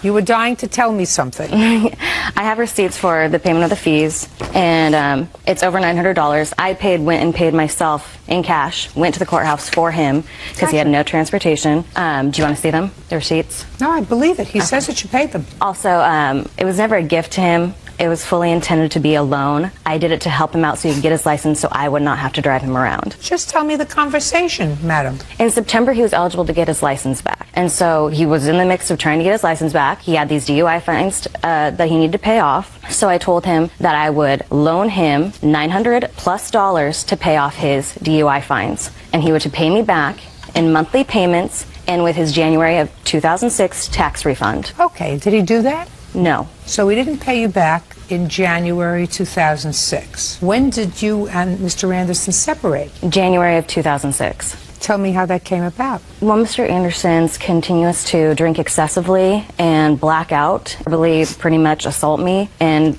pretty much say rude things to me. It pretty much came to the point the last night I was there that I had to sleep in front of the door so he would not leave and drink and drive again. Okay, so the fines you paid, and what about the car? How did that come about? He needed a car. I told him that I would loan him $1,000, and he had to pay me back the same way as the DUI fines. How did you find the car? My friend was selling his GMC Jimmy. It was $1,000. I asked him if I could buy it from him for Ryan, and he said yes. And you gave him a check? I gave him the check. And he gave you the keys? He gave me the keys and the title. And the title. And then you drove it home, or did he drive it home? Nathan drove it home. The owner. Where was Mr. Anderson? Mr. Anderson was at the apartment. Okay. Tell me what happened when you drove up. I was like, here's the GMC Jimmy. What do you think of it? I think it's a great car for $1,000. I don't think you're going to be able to find something better for $1,000. And he agreed with me. That's pretty much what he said? Mm-hmm. Was he working? Yes, working full time. Just a second. September, October, November, December, he was working full-time. He now had a car. Right. How much of this $1,900 did he pay back to you? 0. That's because it wasn't a loan. That's because it became a loan when you decided it was over. Because if it was a loan, he would have paid you $50 a month, $60 a month, $100 a month, $25 a week. He would have paid you back something between September and January. He made excuses as to why he could not pay me back. He couldn't afford going to school. Then you should have thrown him out. What you did with the car was you spent $1,000 on a car and then you came home and surprised him. That's what you did. You didn't take him to buy the car. You didn't show him the car before you purchased it. You purchased a car for $1,000 and you came home and said, I got your wheels so that you could drive yourself to and from your job so that I don't have to do it anymore. And if the romance hadn't been over, he wouldn't have paid you back anything. We continued to have conversations after January of 2006. On the telephone. I have a witness hearing me speak to him. I have a letter stating all the information from the maker of the transactions I did, having conversations with him, making payments. And B, he's going to testify as to what you said to him on the telephone? As into the payment arrangements that we have discussed payments on the phone, and he makes excuses every time why he cannot make a payment to me. He was supposed to also pay me with tuition reimbursements from his work. He always made an excuse. He had other bills to pay, so forth and so forth. And that is why I took it to small claims. A year and a half later, a year and a half after you laid out $1,900. Well, I told him that he had the chance to pay me, and after a quarter of a year, then I would take him to small claims. After the romance is over, madam, is not the time to say now you have 3 months or 4 months or 5 months. I mean, I'm sympathetic with you, but you were in love with the guy and you thought your relationship was going someplace and you wanted him to have the means to get to work. So because I did him a favor, I shouldn't get paid back a loan that we agreed. We had a verbal agreement. Listen, I have to make a judgment as to whether or not you, who are sharing a home and having an intimate relationship with somebody, has said to them, this is a loan. You will pay me back in January out of your income tax returns. This is a loan. I am giving you $1,000 towards a car, but you go and buy the car, you purchase the car, you come back, you show him the car, and give him the keys. That's not a loan for a car. So, Ms. Coe, what I'm telling you is, I have to make a judgment. I'm sympathetic with you. I'm sympathetic with you. You're out $1,900, and if he had any moral fiber, he would pay you back. But if you gave him this money in September, and from September to January, he was working full-time and made absolutely no attempt to pay you back a nickel, not $5, and you tolerated that, I have to assume it was not a loan. Period. Your case is dismissed. That's all. Diana Maddox is suing her ex-boyfriend, Charles Darnell, for the return of Christmas gifts she left in his home. Charles says the gifts went missing. Ms. Maddox, according to your complaint, you dated the defendant for many months. And the beginning of December of last year, you went Christmas shopping together. You purchased some items, some of which you left at his house. Those items that you left in his house, according to you, were Christmas presents for your grandchildren. Yes. And some other items. Sometime in mid-December, you broke up. And you claim that Mr. Darnell refuses to give you back the property that you left at his house. Mr. Darnell says that he has none of your property, that you must have come to the house to get it because you had a key to the house, and after you broke up, you came home, found your stuff gone. So he assumes that you took the Christmas presents, and that one of the items that you're suing for is a welder. Yes. And the welder, he says, was a gift to him from you. No. So let's start with the welder, so that would make things easy. When Mr. Darnell did you get the welder? Sunday, December 3rd. Now, was that a Christmas present? Yes, it was. Okay, tell me the circumstances surrounding that, Mr. Darnell. We had went Christmas shopping. I had previously, on November 24th, I had paid to have a remote starting system put on her car for her Christmas present, and this was in return for my Christmas present. So you had a remote put in her car. How much was that? $187.20. And how much was the welder? I don't remember the exacts, but I would say the welder was in the $120 range. Plus, there was some accessories bought with it. $178.75, Your Honor. Now, tell me about this remote starter that he put in your car in November. I asked for a Christmas gift of the remote start for my car. And he put that in? He did. So he put that in as a Christmas present to you? Yes. And you bought this welder as a Christmas present for him? No, I bought the welder as a Christmas gift for my son. I don't believe you. My son requested it. Mr. Darnell, when she gave you the welder, what did she say? Merry Christmas. That's... Your Honor, that's not true. Was it unwrapped? It had never been wrapped. Okay, let's leave out the welder for a moment, Miss Maddox. Let me hear about the Christmas presents. On November 4th is when I actually started my Christmas shopping, and we had went to Sam's Club together, and for my 2 grandchildren I had bought 2 TJ Berry Tales. They're animated learning teddy bears. The teddy bears actually read to my grandchildren. I purchased them for $128.10. Why did you leave it at his house? Because the animated teddy bears, some of the stuff was electrical, and I didn't want to leave it out in my vehicle overnight. Okay, I see. Now, all the stuff that you purchased, that you left at his house, comes to how much, exclusive of the welder? $479.30, or 38 cents, excuse me. On what date did you break up? December 9th. According to your complaint, you tried to work things out on December 17th. I had called and left a message on December 16th to talk to him. Mr. Darnell. I returned the phone call. She was argumentative, and I just didn't feel that I wanted to contend with it at that time. Or at all? Or at all. So you didn't see her on December 17th? No. What happened on December 9th, sir?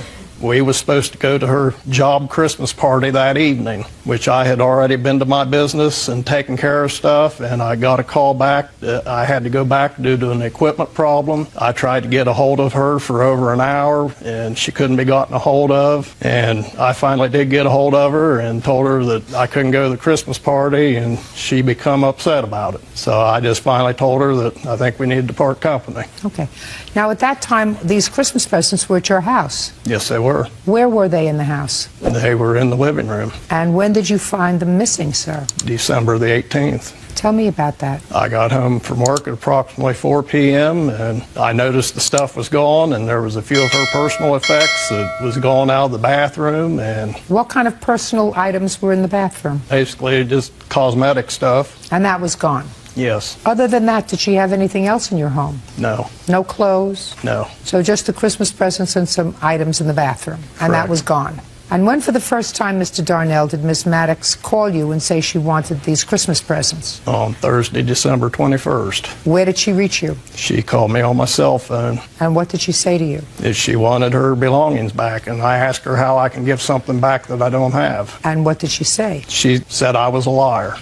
So the next thing I know, she was at my house with a Muskingum County deputy. She tried to make the deputy let her into my home, and I wouldn't let her in the home. And then he asked me about the welder. I said, yes, I do have the welder, but it was given to me as a gift. And he basically told her that was the end of it because it was given to me as a gift. You have the police report? Yes, I do. I'd like to take a look at it, please.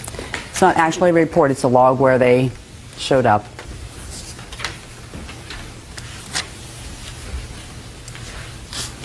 When you called the police, Miss Maddox, to accompany you, what did you tell them? I told them that I saw him loading things into his car and I needed assistance to make sure that he didn't take off with the teddy bears. I thought it was the TJ Berry Tales. When did you see him putting things in the back of his car? On the 21st of December. I had called him, left him a message. He called me back, told me I would never get my belongings back. I had 3 CDs in my car. I didn't want... That was on the 21st? This is on the 21st. So I went to his house anyway. I handed him the CDs because I didn't want them. I said, could I please get my stuff? And he said, you'll never get your stuff. So I left. I went to some pawn shops. Hoped maybe he had sold them. I could maybe buy them back for my Christmas presents. And they wasn't at the pawn shops. So there's a school behind his house, and for some reason, I pulled behind there and I saw him loading 2 boxes into the back of his car. And I thought they were TJ teddy bears. I really wanted them for my grandchildren. So I called the deputies to help me get them. Did they look in his car? No. They said it was property. That's why they didn't. Because at that point on me, I did not have the receipts. I have to make a judgment as to whether or not you're telling me the truth. What do you think I'm going to decide? You'll probably rule in her favor. I will. Do you know why? Why? Because she's telling me the truth. That's why. Because I've been in this business for 40 years. And that's why I can tell who's telling the truth and I can tell who's lying. And there isn't a question in my mind that this lady would not have come to court today unless she felt as if you did the wrong thing by keeping her grandchildren. It may have been other things, you know. There were other things other than gifts for her grandchildren. Maybe she would have let it slide. But it really irritated her that because you broke up in a way that was unpleasant, you took her property, which I believe, I don't know what you did with it. You sold it. You have grandchildren. Maybe you gave it to your grandchildren. Maybe you gave it to your friend's grandchildren. Maybe someplace. Maybe you donated it to children. Who knows what you did with it? But there is no question in my mind that you had her property. The welder is yours, Mr. Darnell.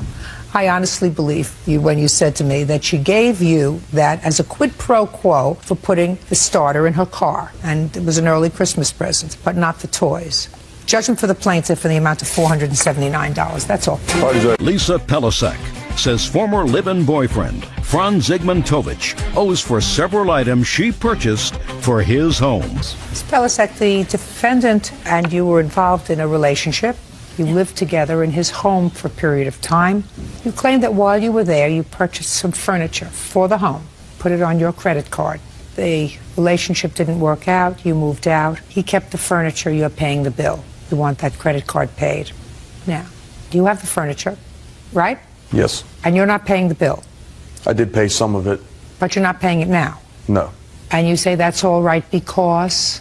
Well, Your Honor, there's a lot more to it than just the furniture issue. You're also counterclaiming because you say she owes you for half the mortgage payment while she was living there. Yes. That's a lot of baloney.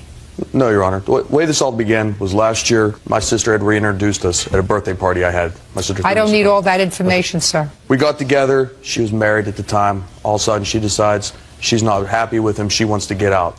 Originally, we were looking for a place for her to live somewhere nearby me. At the time, she called me and says, you know what, why don't I just move in with you? I'll stay there. That's all good. She moves in, proceeds that she wants to get this, get that, get this, get that. Well, I already had my house established. I'd been living there for over a year, almost 2 years. I had all this stuff purchased for my home. She didn't like the bedroom set. She went and sold that, kept the money on that, bought a new bedroom set. She wanted blinds, Just stuff. just a second.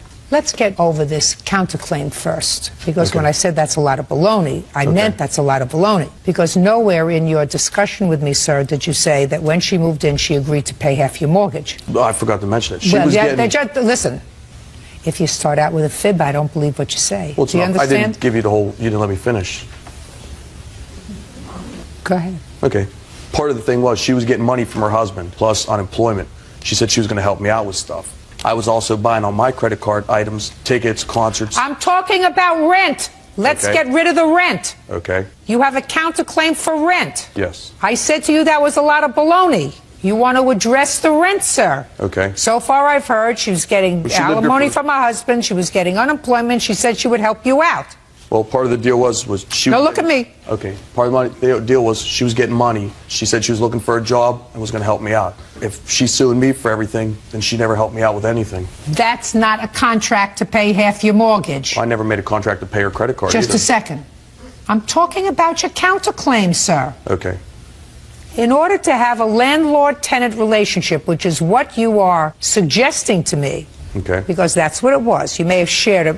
Don't look so unhappy, please. Don't give me the sad-looking face. It doesn't impress me at all. Okay, so, you know, put the smile on the face, or just, but this sad face doesn't go far. I have no heart. Do you understand? Perfect. When you form a landlord and tenant relationship, even with somebody with whom you are sharing a bed, there has to be an agreement to pay a finite amount, so much per month, first of each month. Okay. There was never any agreement for that. Yes. Now, I knew that when I read your papers. Okay. You were trying to convince me there was. All I'm saying to you is, I don't believe that there was ever any agreement to have a landlord and tenant relationship with the plaintiff. No. So your counterclaim's dismissed. Okay. If, however, what you're telling... Get the sad face off, please. If what you're telling me is that when she moved in with you and you were sharing a home, your bedroom, sharing your bed, she said, I don't like this bedroom set. I want to get a different one. So she got rid of the old one. Yes. And she purchased a new one.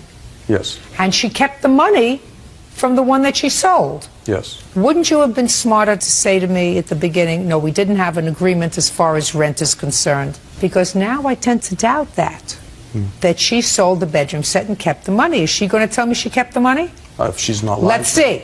Did you keep the money when you sold I the bedroom applied it set? to the Discover credit card. It was $450 and I made the payment on my credit card. Now, why did you get a new bedroom set? Now, look at me. Okay. Why did I you just get a did new not like bedroom? the looks of the old one. You and didn't. We were planning on going to get married and I was going to live there the rest of my life. He told me that I can... You bought him a present, a new bedroom set. He told me Forget I can decorate his house any way I want and it's not a problem, and he would pay any charges that I put on my credit card that went toward the house. Really? And what were you paying? Don't look confused. It's a very easy question. You weren't paying any rent. Right, nothing. He was providing you with a roof over your head, telephone, gas, electric, water, all that other stuff. My question to you, madam, is your husband was supporting you, which must have irritated the hell out of him, because here he's supporting you and you're living with somebody else. And you were getting unemployment. What were you doing with your money? I was just paying off my bills that I currently had. I had some credit cards and just miscellaneous bills, and whenever I took the children out to do activities. Whose children? I have a son, Zachary, and he has a daughter, Savannah, and we would just go out and do things with that money. Okay, so you bought a bedroom set on your credit card. You kept the money from the bedroom set that you sold. What else did you buy? There were just many household items, new kitchen sinks, there were shower curtains, shower rugs, window blinds, just miscellaneous home items, shelving units for the basement, but it all just really added up. And over what period of time did you purchase these things? From the time I actually officially moved in, which was July 16th, until September 15th. Exclusive of the bedroom set, how much did you spend? Exclusive of that, around $3,000. And how much did you pay towards the expenses of the house? Nothing. Consider it rent. You live there with a child? Yes. You think you can get a place to live with your child for $1,000 a month? No. Including gas, electric, telephone, whatever other expenses there are? You can't. Just out of curiosity. Right. Why did you leave? There were problems in the relationship that had developed. I ran out of money is what it was, Your Honor. Yeah. Once I said I had no more. Once I had no more money, she decided to go off on her own. When I wouldn't give her cash, and she said, "This isn't working out, I need to leave," and went back to her husband. Is that where you are now? Yes. Oh, you have to pay this credit card, madam. It's your responsibility. You went out, you decorated. I can view this as your capital contribution to your own living expenses, yours and your child's, while you were living together. It's not unreasonable for him to assume that if you went out and bought shower curtains and some rugs for the bathroom, that you intended to do that because you were living there with your child, and that's what you're supposed to do. You're supposed to contribute. You're a grown-up lady. He's not supposed to take care of you. You're supposed to take care of yourself. The case is dismissed, as is your counterclaim, sir. 19-year-old Megan Fay is suing her ex-boyfriend, 20-year-old waiter Kevin Malaber, for loans to pay rent and to buy a new cell phone. Kevin claims Megan is upset that he's moved on. Miss Fay, it is your claim that you made 2 small loans to the defendant while you were dating. Yes. Mr. Malaber says that he doesn't recall you making any loans to him, that he doesn't need your money. He has no knowledge of any loans or financial gifts that you made to him. Is that correct, sir? Yes. Okay. You both go to school? Yes. When did you make the first loan? It was August 7th. 2006? Yes. Tell me about it. He said that his dad couldn't pay for his rent because his dad was getting a new job. So he wanted me to lend him the money until his dad could pay me with the new job, and that was $420. What was the money for? The rent money. Where did you get the money from? My savings account. You have proof of that for me? Yeah, I have the statements right here. Can I see it, please? I had to take 2 out. Okay. You had to take 2 out because? I was doing the ATM, so I didn't think I would be able to take $420 out at once, so I split it up. Okay. Were you working? Yes. What kind of work were you doing? I work at JCPenney's. Full-time? Part-time. I work between 15 and 30 hours while going to school. Work full-time at a restaurant as a server. What was the next loan that you made to him? I've been bugging him about a cell phone, so he told me that he wanted to get one, so his dad said he couldn't do it, so I went with him to open it, and... What do you mean you were bugging him about a cell phone? He didn't have a cell phone, so I'd have to call his friends, and he said that he would get one, and his dad would pay for it, but his dad couldn't do it at that time, so I went with him and opened one for him. Well, he was working. Why didn't he buy it? He just started, and I made him get that job. He didn't want to work. And how much was the cell phone? It was $200. Okay, and you don't remember any of this, sir? No, my father would pay cash for my rent. My parents are divorced, and they both would pay half of the rent. So you have no information whatsoever about this $420 amount of money? No. And what was the date she said she took that money out? August 7th. Our rent was due the 20th of every month. Yes. So I don't know why there would be the 7th of the month that she would be taking out money for my rent. I don't know. That's He what she was says. going to visit his friend where he was living, and he needed it that day because he wouldn't get to it before the due date. That's what he told me. I was all just going on what he was telling me, and I didn't want him to lose his apartment, so I gave him the money. Okay. Now, Miss Fay, you claim that after he refused to pay you back because you had some disagreement about his going out with somebody else, you contacted his father. Yes. And how did you contact him? I had a cell phone because Kevin would use my phone to call his father and his mother. So I called his dad hoping he would be able to help me out. And did you speak with him? Yes. And what did he say to you? He said that he couldn't help me, that he talked to Kevin, and Kevin wanted to do this on his own because he was 20, and that if nothing happens, he told me that I should do small claims court. That's what his father told you? Yes. What's Because he your didn't want father's to help me telephone out. number, sir? 5763. Is that his work number? No, that's his cell phone. Good. Did you ever meet him, by the way? Yes. I would go to his house with Kevin. I would have to drive him because Good. he didn't have a car. I'm going to give your dad a call. Okay. How's that? That's fine. Great.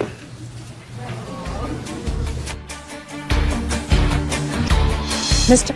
This is Judge Judy Sheindlin. How are you? Mr. I have a couple of questions for you. Do you have a moment for me, sir? Great. Great. Do you remember sometime several months ago receiving a phone call from Miss Fay, your son's former girlfriend, Megan Fay? She discussed with you some money that she said your son had borrowed from her? Did she tell you how much he had borrowed? Did you agree to pay her that money? And did you speak to Kevin about it? And what happened? Okay. Did you tell Miss Fay that if he owed her money, that she should sue him? I absolutely agree with you, sir. You've met this young lady before, is that right? Ever had any difficulty with her before? Seemed like a nice young lady? Very good. Thanks very much. I appreciate your assistance. Bye-bye now.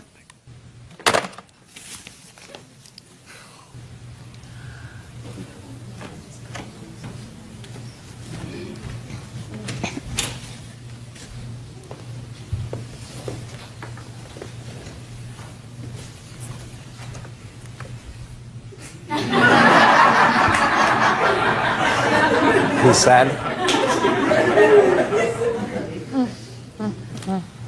There are always ways to figure out who's telling the truth, Mr. Malabar. If I can't get it from one source, I get it from another.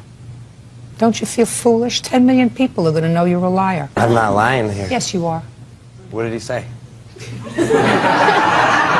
That's for me to know and for you to think about. But there's no question in my mind you're a liar. Judging for the plaintiff in the amount of $620. That's all. Thank you. Rick Strand claims ex-wife Marilyn Johnson owes for back child support that she agreed to forgive. Rick says the state is coming after him for the money. Mr. Strands, is this your ex-wife? Yes, it is, Your Honor. And you have one child together. Yes, Your Honor.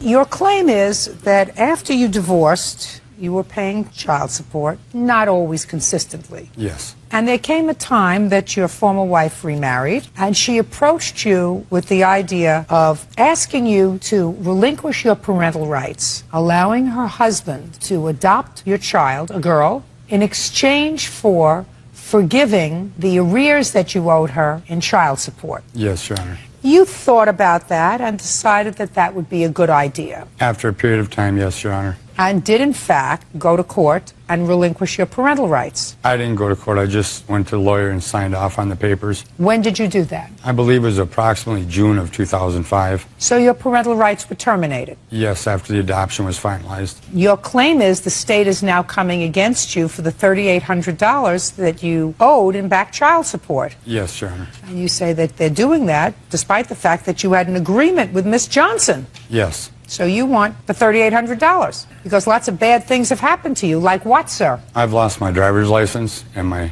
source of income. I'm unable to find work right now. What kind of work did you do? I'm a truck driver by trade. Miss Johnson says you never had a contract with her. Correct. When was this arrearage accumulated? It started occurring when we separated before the divorce, on and off, when I'd get laid off in the wintertime and was unable to make payments through my unemployment until I got back to work and started paying again. How many children did you have? I have one with him.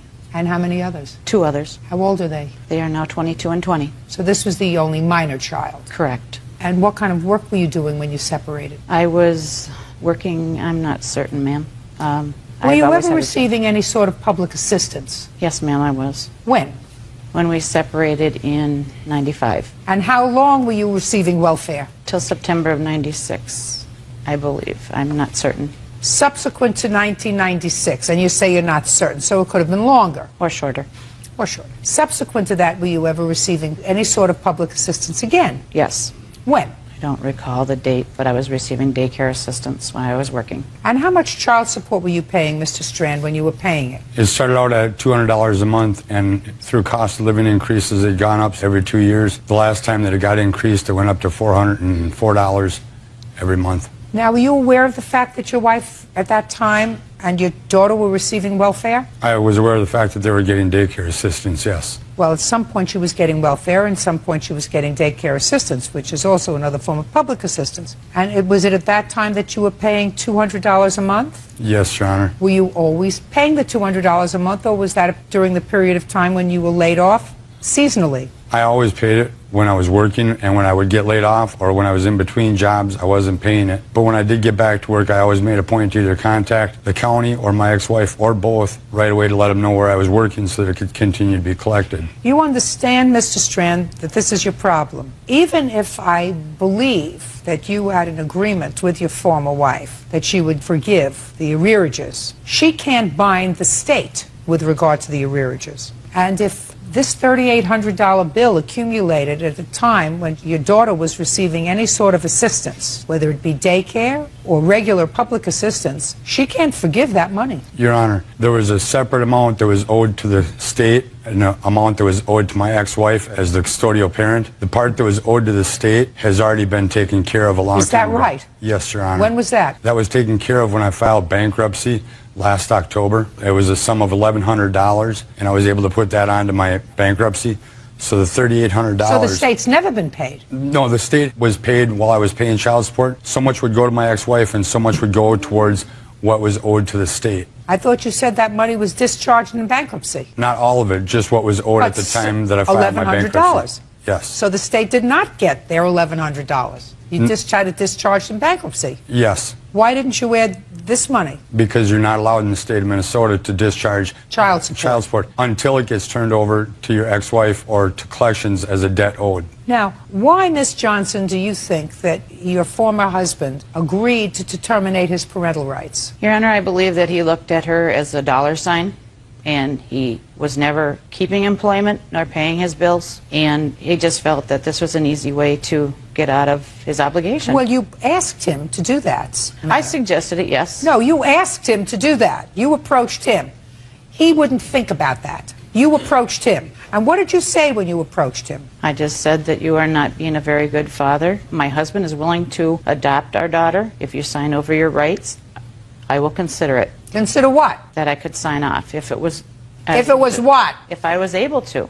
If you were able to what?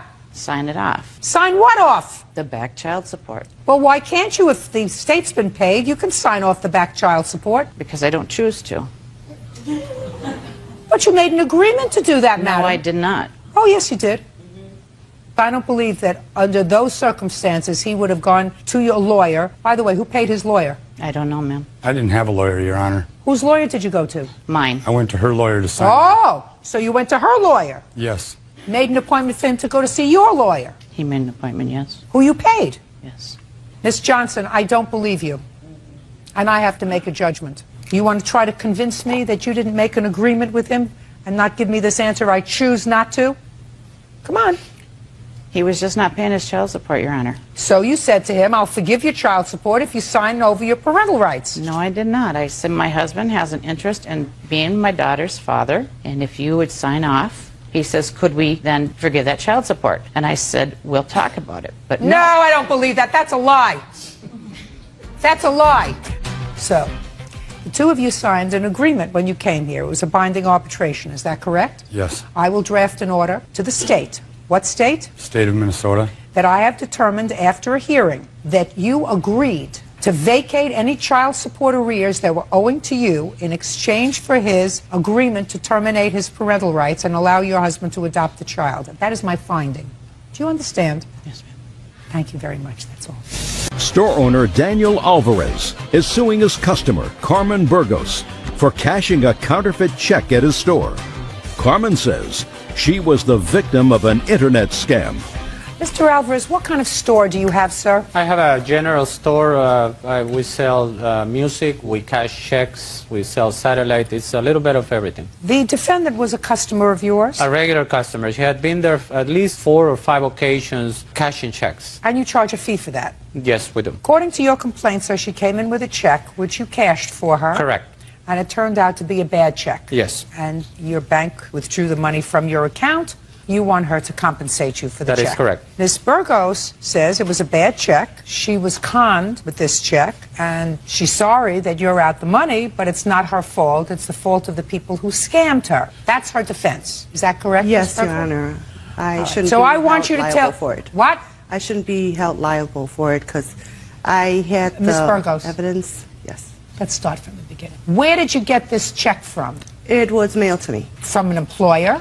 No, I'm always on the computer and I'm always filling out sweepstakes and filling out numbers for lotto and that. So when I received the check... So you received the check because you thought you won a prize? Yes, correct. But she didn't tell me that, Your Honor. I'm sorry. Don't interrupt her. I'm sorry. Your Honor, he wasn't there at the moment. Listen to me. Yes. You got a check in the mail and you didn't know where it came from. Correct.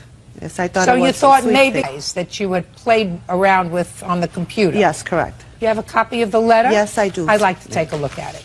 Well, I have a copy because I gave Mr. Alvarez the original and the envelope that it came in. Shh. Mr. Alvarez, I don't want you to interrupt her. That's the original. That is the original. Cool. And I also gave him the envelope it came in.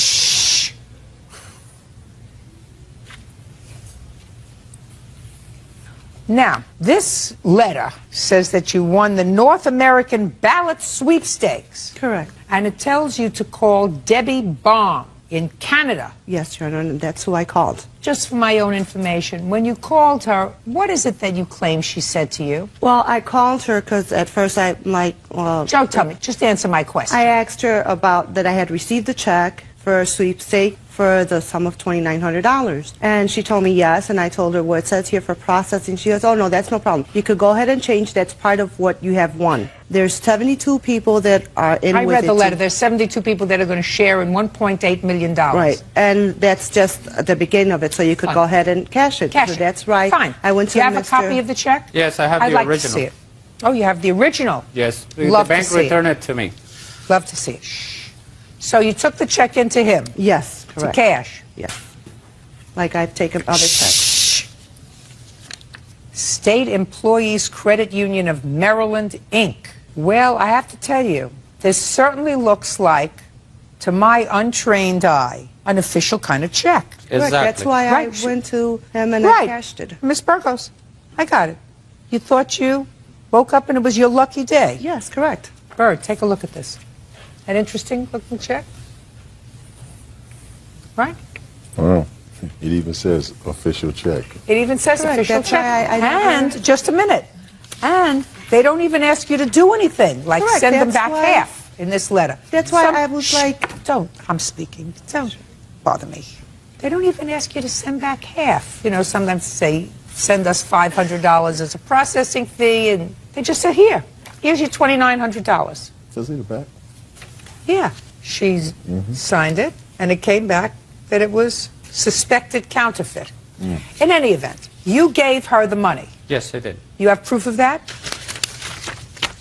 Just from the bank when they took the money out because... I'd like to see it.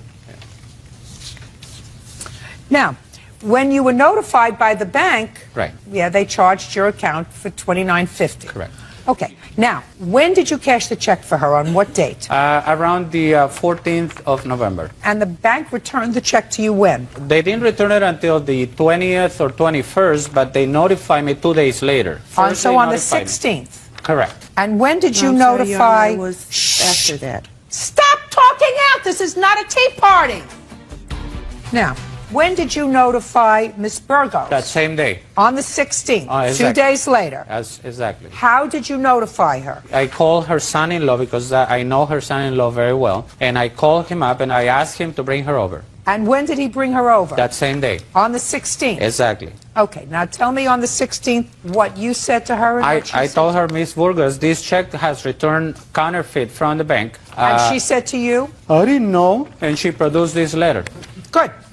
Correct. I said I Just- didn't just- know. So why didn't you return the money to him? At the moment, I didn't have the money. I had paid some of debts that I had. Just So a second. What difference does that make to him? You put your hand down.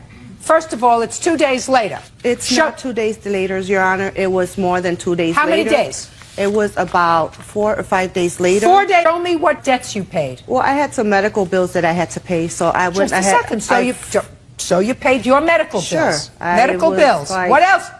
What else I did you paid pay? my electric bill, my phone bill, all my bills, and I Now had let me a ask few- you this question, Ms. Burgos. Before you came into this cash windfall, how did you pay your electric bill? Well, I would pay it monthly. From what? From what I receive, and also. What do you my mean from what you children's- receive? I don't understand that statement. Do you Well, work? I get a Social Security check every month. For what? For disability. What's the nature of your disability? For asthma, arthritis. You have asthma and arthritis and you can't work? No. I know a lot of people who have asthma and arthritis who can work just fine. I was back problems. I was diagnosed with disability. So I. Wait, just a second. When were you diagnosed with a disability from asthma and arthritis? 2 years ago. Ms. Burgos, I'm believing less and less of what you tell me, madam, but I will tell you this. If you paid your bills, which you are responsible for paying, your medical bills, your electric bill, your phone bill, and I don't care what other kind of bills you paid, allegedly, and I know you're also I lying. bought Listen a to me, few- and I know you're lying anyway. No, I bought Listen a few to me. Christmas Listen to me presents, very yes. carefully, and I know you're lying anyway. Then you have to pay him back the money. Correct. You paid your bills. You paid your bills. You're a scammer.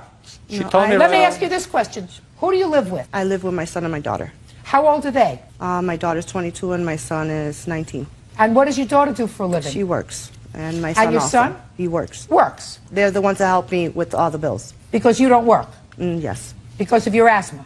Yes. She didn't tell me that. That day when she came in, she told me that she had only spent about $500 to $700 No, I told you that's of what the I money. Miss had. I had Burgos, 500 Miss to Burgos. I $700. asked her specifically. That's what I I'm told him sorry. I had. Did you give it to him? No, because he told me. Shh.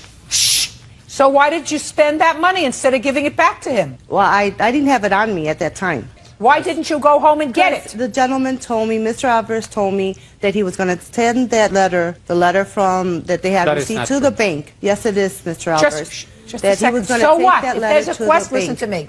If there's a question, why didn't you say, listen, if there's a question and if this check was bad, I don't want Mr. Alvarez to be out the rest of this money. I'm going to hold what I haven't spent and give it to him if he's out of pocket. Well, I had held it. I had it. So and why when- didn't you give it to him? Because when I spoke to Mr. Alvarez on the phone, I told him I have the $500. He says, no, I want all the money. That's what he said. That is and I true? says, well, I don't have all the money at the moment, okay? I could give you at least $500 at a time. He said, no, I want all the money at the same You want to time. know something? You're a scammer. It was- You've been scamming no. Social Security in all probability for the No, last I 2 haven't. years. I I don't know haven't. how you got Social Security disability. How old are you? I'm 47. 47. I know people who are 67 with asthma, they work. Oh, I am disabled. You must have had a It was- really, really fine lawyer. You owe him $2,950, Miss Burgos. You were a scammer, and you knew you did the wrong thing as soon as he told you that that check came back. Yes. People very rarely get windfalls of money from the internet. Very rarely. I'm not a Don't scammer. look like this to me. I'm I not a don't scammer know. because that- I don't that know how letter I got that Social said- Security disability. I don't know where I got this check from. I don't know. Well, now you know that this man who was doing you a favor cashed your check and got penalized because of your stupidity. He got penalized. But you said, listen, I got the money. Let him go after the people. I Let him told go him after. not to I'm spend the money. speaking. No, I didn't. Let tell him go I after didn't the think people. That way. I did not think that way. Well, then I you did should not have think returned that the way. money that you hadn't spent. Okay, I did not. He didn't want the money that I had not spent. So you spent All the he rest. Just a said- no, second. Hey, I still hey. have the $500. Supposed to set an example, Miss Burgos, for your children. You're not supposed to be a scammer. I'm not And a that, scammer. yes, you are. Yes, you are. and you believed in getting something for nothing. No, I And you have put never him in a believed very that getting precarious nothing for position. nothing. You've got a lot of nerve. I have never You've got a believed lot that of I nerve. would Your get something children for nothing. your children are not going to be proud of you after today. Judging for the plaintiff in the amount of $29.50. That's all. Step out. The one on the calendar in the matter of Landolfi versus McMillan Barden. Parties have been sworn in, Judge. You may be seated. Mr. Landolfi, I've been in this business for a very long time, and I've read a lot of complaints. I read your complaint. I read your revised complaint. I still, for the life of me, don't understand what you're suing for, except that I do understand that for a short time, you entered into a lease agreement with the defendants. Correct. And that was because you were going to have some medical treatment. Yes, sir. Ma'am. Excuse me. Where do you live normally? I was living in Vallejo at the time and attending the Martinez Outpatient Veterans Clinic. And because of the problem couldn't be resolved by their doctors, they suggested a specialist, not a veterans doctor, in Palm Springs, an internist. So I came down to see him. And you needed a place to stay for a couple of Correct. months. You found an apartment in their facility, in their First complex. 30 days I stayed in a motel. It was too expensive. Then I found the Brentwood. Now tell me about your lawsuit. Tell me why you think that they owe you $4,700 or $4,800. First of all, the verbal agreement, of which I have a receipt for, so it's also in writing, was $600 a month from September 7th to October 7th to November 7th, 60 days. And I have a receipt dated that day, and I'll show you. I have a whole file of exhibits for you, Your Honor, if you wish to see them. Let me look at mine, though, so I can give you your copies right now if you wish to look at them. You rented an apartment, according to you, for $600 a month from September 7th until October 7th. Well, Stop, no, don't rustle papers. excuse me. Don't rustle papers. November 7th, Your Honor. Well, you left before October, correct? I left on the 29th of September to go to Vallejo, flew back to pick up my car, my clothes, and to make my final visit to Martinez Hospital. How long did you live in their apartment? From September 7th through the 29th. Of September. Yes, ma'am. And how much rent did you pay altogether? $1,200.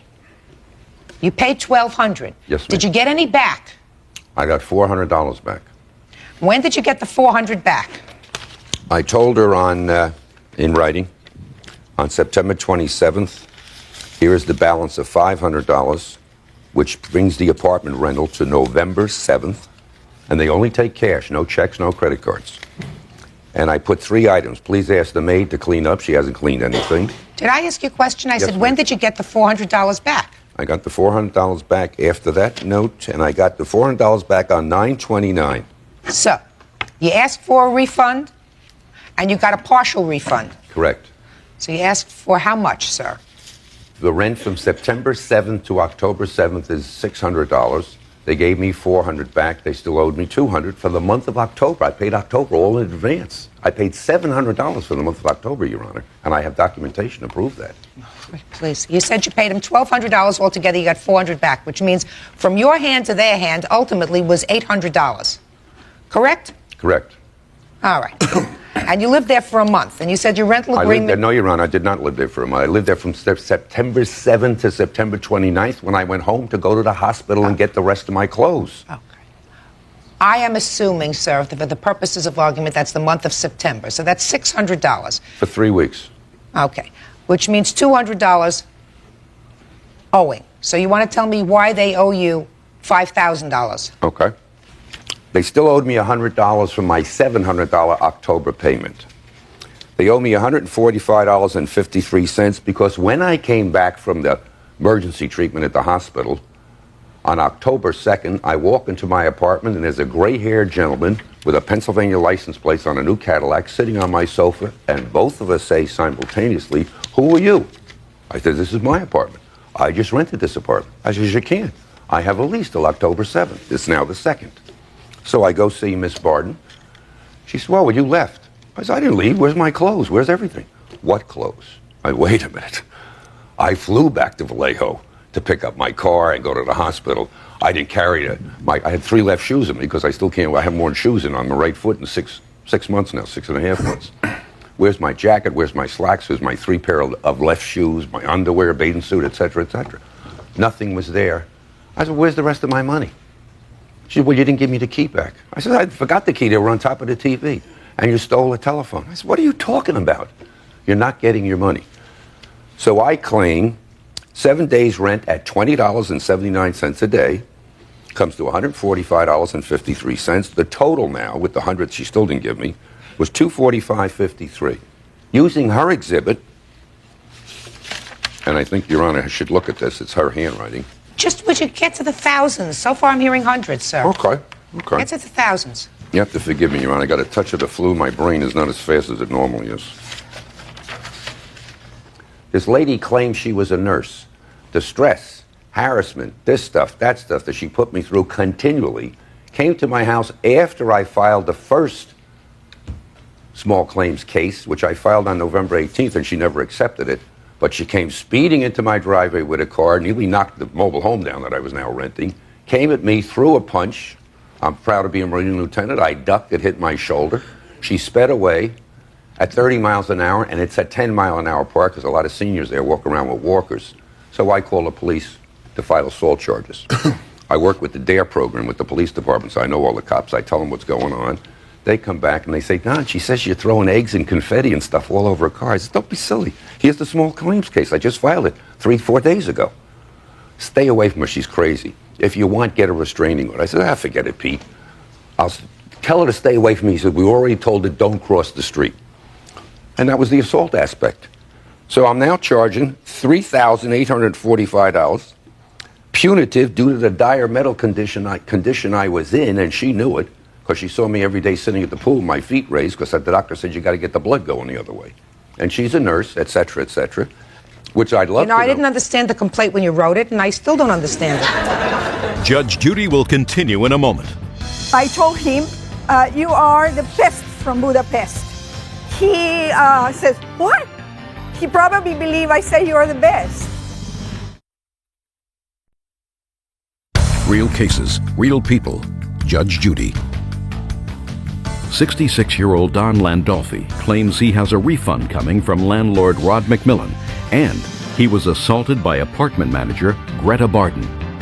What I don't understand is,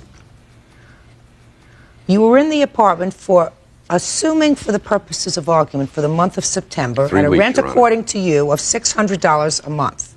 You understood that you were not getting prorated rent for the 7 days. You were paying $600 for the month of September.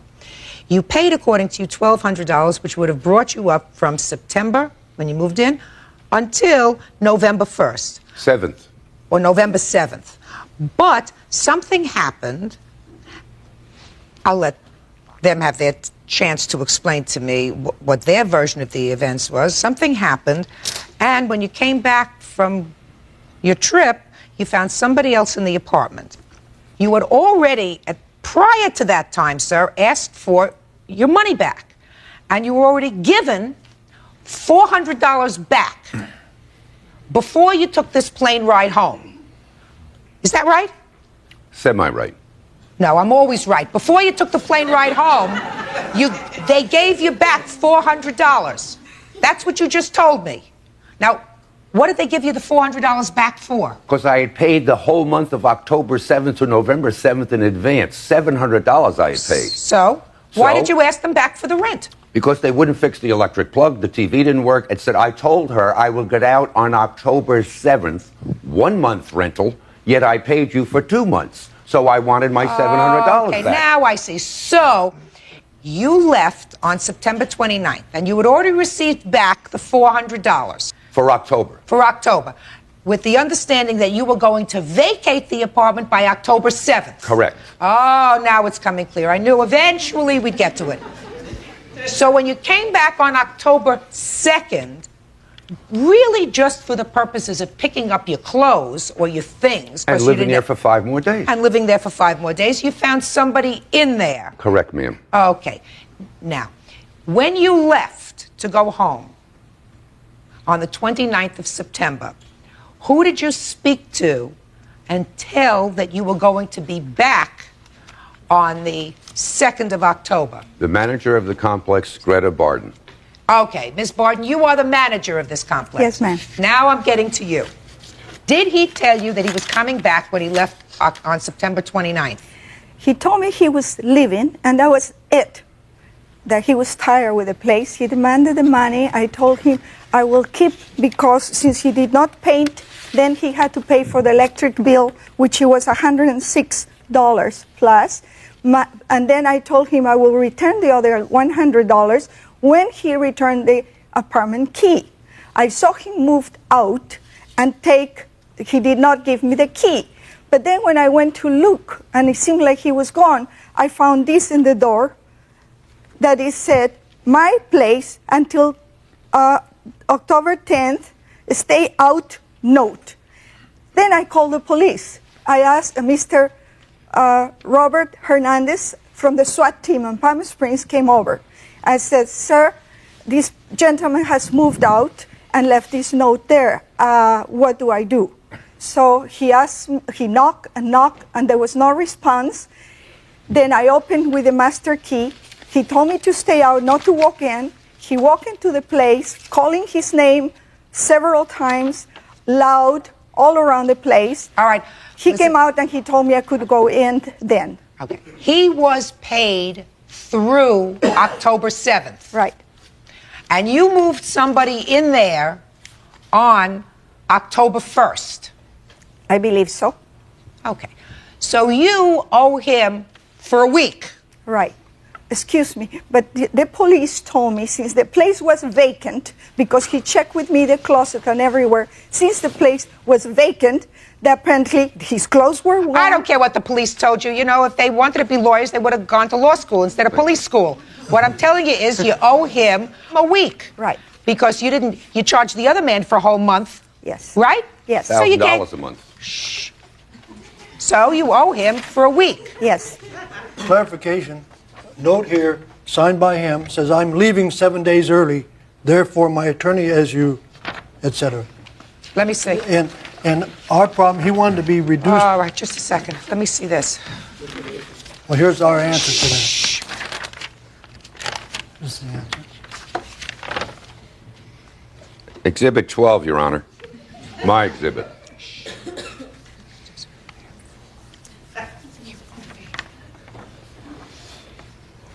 Mr. Linforti, he said, "I am leaving 7 days early. Therefore, per my attorney, as you caused this situation, you owe me the $100 plus 7 days at $20.59, or $145.53. Total $245.33. Okay? Now, Excuse me, there's one more sentence there, Your Honor. Yeah. Due to my medical condition, no stress aggravation is due to me. At noon today, please, they never gave me the money. That makes October 7th the official departure date for me. They never gave me the money. Whatever. They can't keep What do you this mean, money whatever? anyway. I paid for the month of September, Just a Your minute. Honor. You can't rent a place twice. I agree. Thank you. Thank you. They owe you $245.33. Excuse me, Your Honor, Ma'am. 53 cents. Excuse If me. you say 33 cents, I say 53, 145.53. Oh, okay, excuse me. Your Honor. Yeah, excuse me. Say I'm wrong. I am 100% wrong. Good. Judge Judy will continue in a moment. I said, "When are you going to stop this?" So stupid guy. And he came at me with this part of his arm. He pushed me in this part, and I went backwards. Real cases, real people. Judge Judy.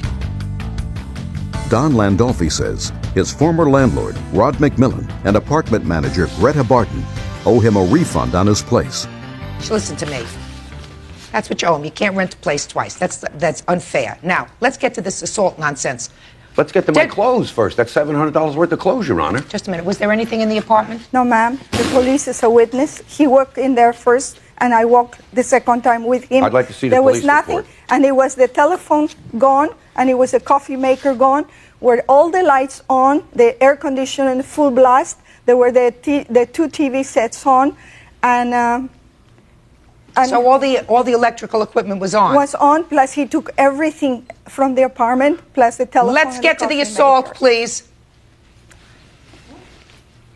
Did you go to his house after you were served with a small claims summons? I did not. I was not served ever with any small claims court, Okay. Your Honor. But did you go to his house? He kept putting eggs and vanilla ice cream and soap in my windshield. I called the police. Just a minute, did you see him do that? I did not see him. I slept in my car several times trying to catch him. For some reason, he was not there the days. One time when I came and I found the egg in my car, since he was living across the street, I saw him drive away after he saw me get to my car. So you thought it was him? I believe it was him. There was no other reason for anyone else to be. Okay. Then, so you thought it was him? Yes. So then what did you do? Then since I had the egg, and I was sick and tired of 6-7 times doing this, and the police, all they did was a frequent patrol. So then I thought, well, maybe I'll stop it because I was ignoring it. So I thought I'll go over, and I knocked at his window in his trailer park. I knew it was his car because it says Marine. So he came out, and I said, when are you going to stop this? So stupid guy, I said, I'm sick and tired. So he said, get out of here, get out of here. I'm going to sue you. And he came at me. How could I attack him when he's older than me and everything? And a Marine, I wasn't going to about. I was too scared of his size and his mental condition. So with this part of his arm, he pushed me in this part, and I went backwards until I was able to turn around and hold myself against the trailer, or I would have fallen to the ground. I made a big deal out of it because I was scared, so I wanted the neighbors to be aware that my presence, so he would not do anything drastic to me. He kept screaming at me. He said he was going to sue me and everything. So I went in my car. I drove to the manager of the place. I showed him my car, and I explained to him that this was done by Mr. Daldolfi, and if ever was done by anybody in the parking place, to please come and look for me, because I was a witness to what harassment he's been giving, sexual harassment and all kind of harassment, and I wanted them to be a witness. I would be happy to help him. So I went back to my apartment, and I called the police. They came, they talked to me, then he went over to him and told him to stay out of my place, not to even call me, because he was calling me several times. He was coming over my place, knocking at the door, demanding the money.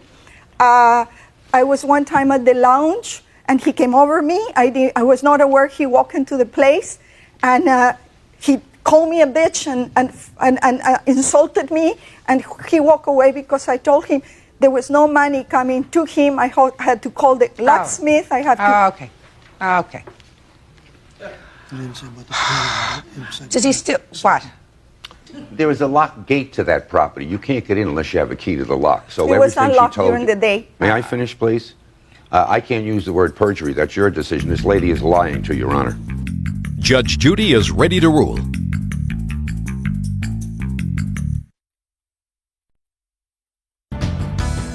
I find, after hearing this case, you own the property, sir? I'm the president of the association. And you're the manager? Yes, ma'am. You That's owe a this- lie also. She's not the manager anymore. I'm a temporary manager. She was manager at that time. Are you feeling better, sir? A little bit. Thank you, Your Good. Honor. I'm going to help you feel a little bit better, Mr. Landolfi. But not a lot better, sir. Not $5,000 better. They owe you $245.33. Period. And I suggest that if you still live next door to each other or across the way, you stay as far away from each other as is possible. This case is over. Parties are excused. You may step out. Judge Judy will continue in a moment. And on the next Judge Judy. At one time, he told me that he would like to move into my apartment to save on the rent. At that time, I told him he can very nicely go and sleep at the bottom of the pool. I came out and she went like this. I'm taught the duck hit me here, and then I pushed her. You act like a man, you're going to get treated like a man. But I didn't hit her. If I hit her, she wouldn't be here right now. I told him, you are the pest from Budapest. He said, what? He probably believed I said you are the best. But I repeated it more clearly, that you are the pest from Budapest. In that moment, he jumped out of the pool and he said, that's it, I'm moving out of here.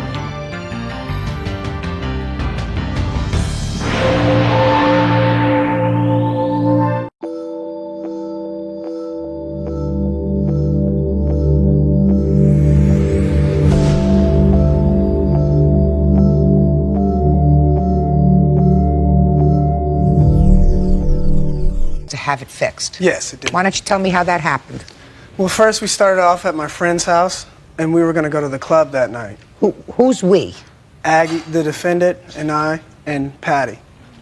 We decided to go to the club, and she started off by drinking Who's she? Boone's, the defendant, a Boone's Hill farm. What and, is that? I don't know, Strawberry Boone's Hill. Wine. It's a wine. And then after that, we got in the car, and we drove to Club X, which is in the city, about 45 minutes away. And we got there, and the defendant, started drinking. She drank a cranberry and vodka when we got there. And then we went out and started dancing, Patty and I, and Aggie was there drinking. The defendant was there drinking, standing there. After that, we went back after we stopped dancing, and we came over, and Aggie said she wanted to leave. And I asked her why. And she said, I just want to leave. So I told her, I was like, if I buy you another drink, you're going to stay? And so I gave her some money, and she went and bought a Hurricane. What's a Hurricane? It's mixed with like 5 or 6 different drinks. Like it's mixed with gin, 151. What's 150? Rum. And after that, me and Patty went back to dance again, and Aggie went and sat down and started talking to this guy. And I guess she was drinking then too. She drank a beer or so. I don't know what else she drank because I wasn't there. I was out there dancing, but I saw her drink a beer. And then after that, after about 20 minutes, we stopped dancing. We came out and we seen that she was just sitting there. And so after that, we just left. We all left. We got in my car and we started. The three of you? The three of us got in the car. I helped her to the car, actually. And when we were driving on the freeway, she says she's hot. So me and Patty, the witness, rolled down the windows, and she was still hot. So she was trying to open the back window. And What kind of car do you have? It's an Astro van. I have a picture. So it has a back pole window. It has a side window. And then she proceeds to put her feet on the window to try to open it. And I'm asking the defendant, what is she doing?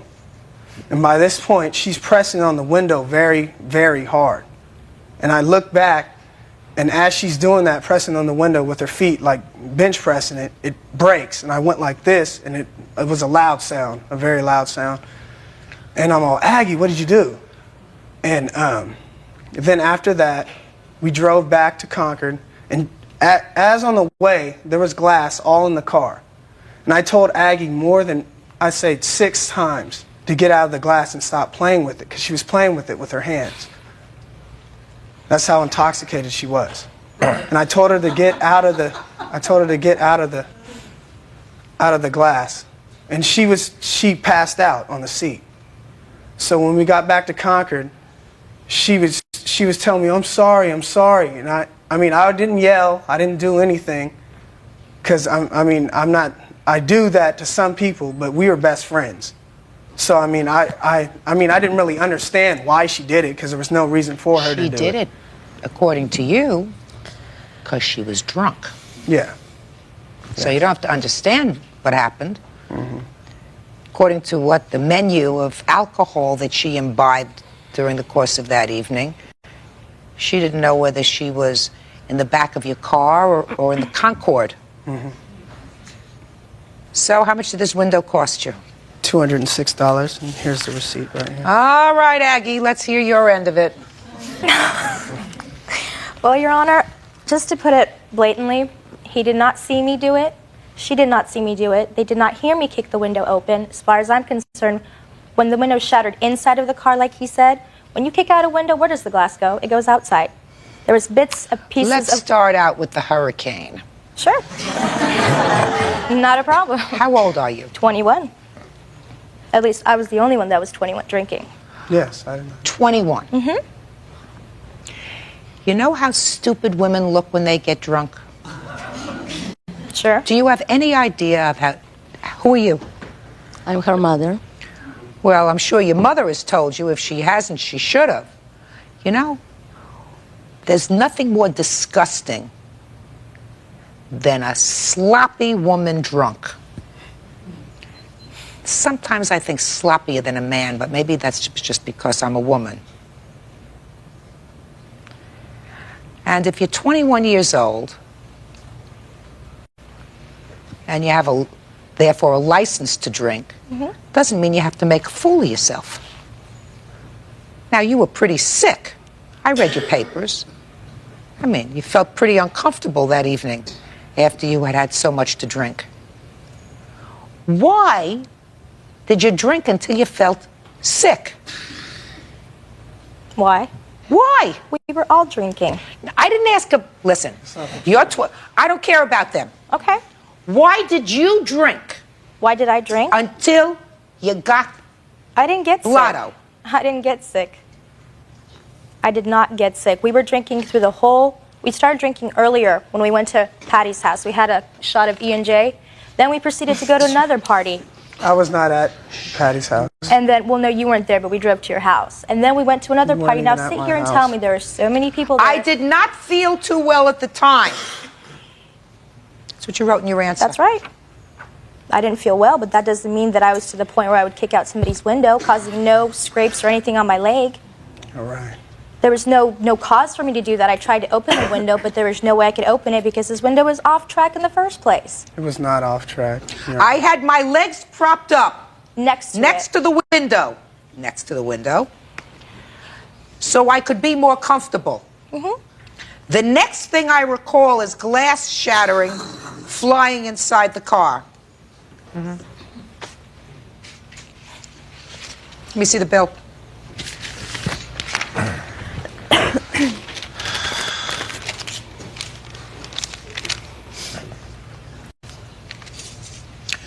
Were you there when your daughter got home?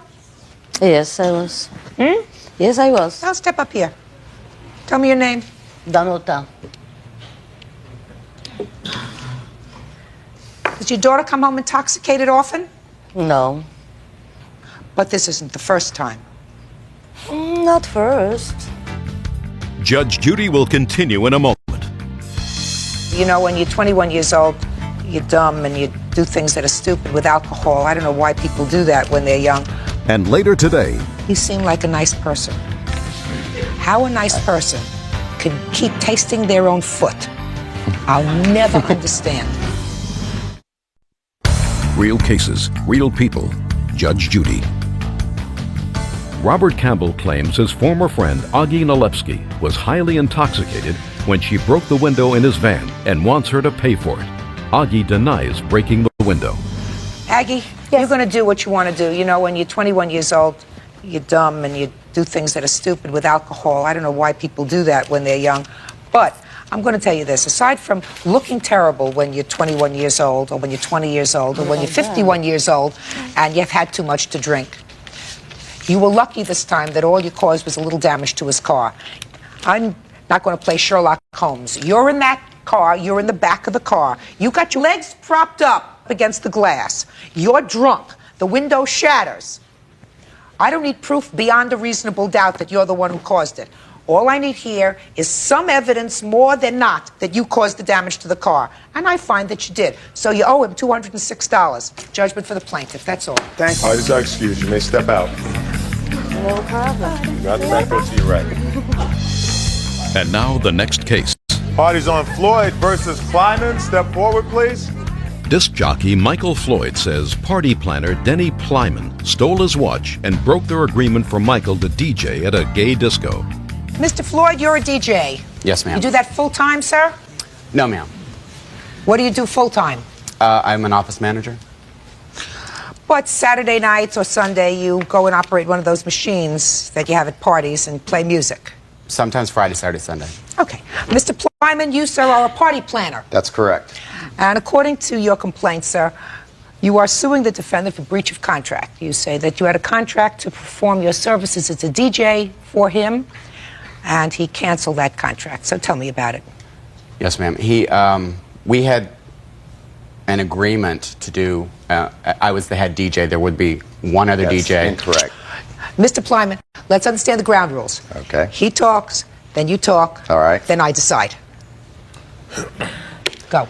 I was the head DJ. That's what we had decided. We had sat down while he was planning this event. It was called Detour at this other club, and there was another DJ who would DJ on the one Sunday a month that I would not make it. And we had That's incorrect. He only DJ'd the first 4 out of 12 detours, so he wasn't DJing 3 out of 4 weeks. Mr. Plyman, what word didn't you understand that I said before? All right. He talks, then you talk, then I decide. So don't interrupt again. All right. Good. How many, what's the word, gig? Gig. That would be good. That would be good? Yeah. We're in agreement. My children would be proud of me. We're in agreement there. How many gigs do you claim you contracted for with the defendant? May I look? I have a list of them. I don't know them off. There were so many. It was over like a 5-month period. Well, you're not suing for the whole 5 months.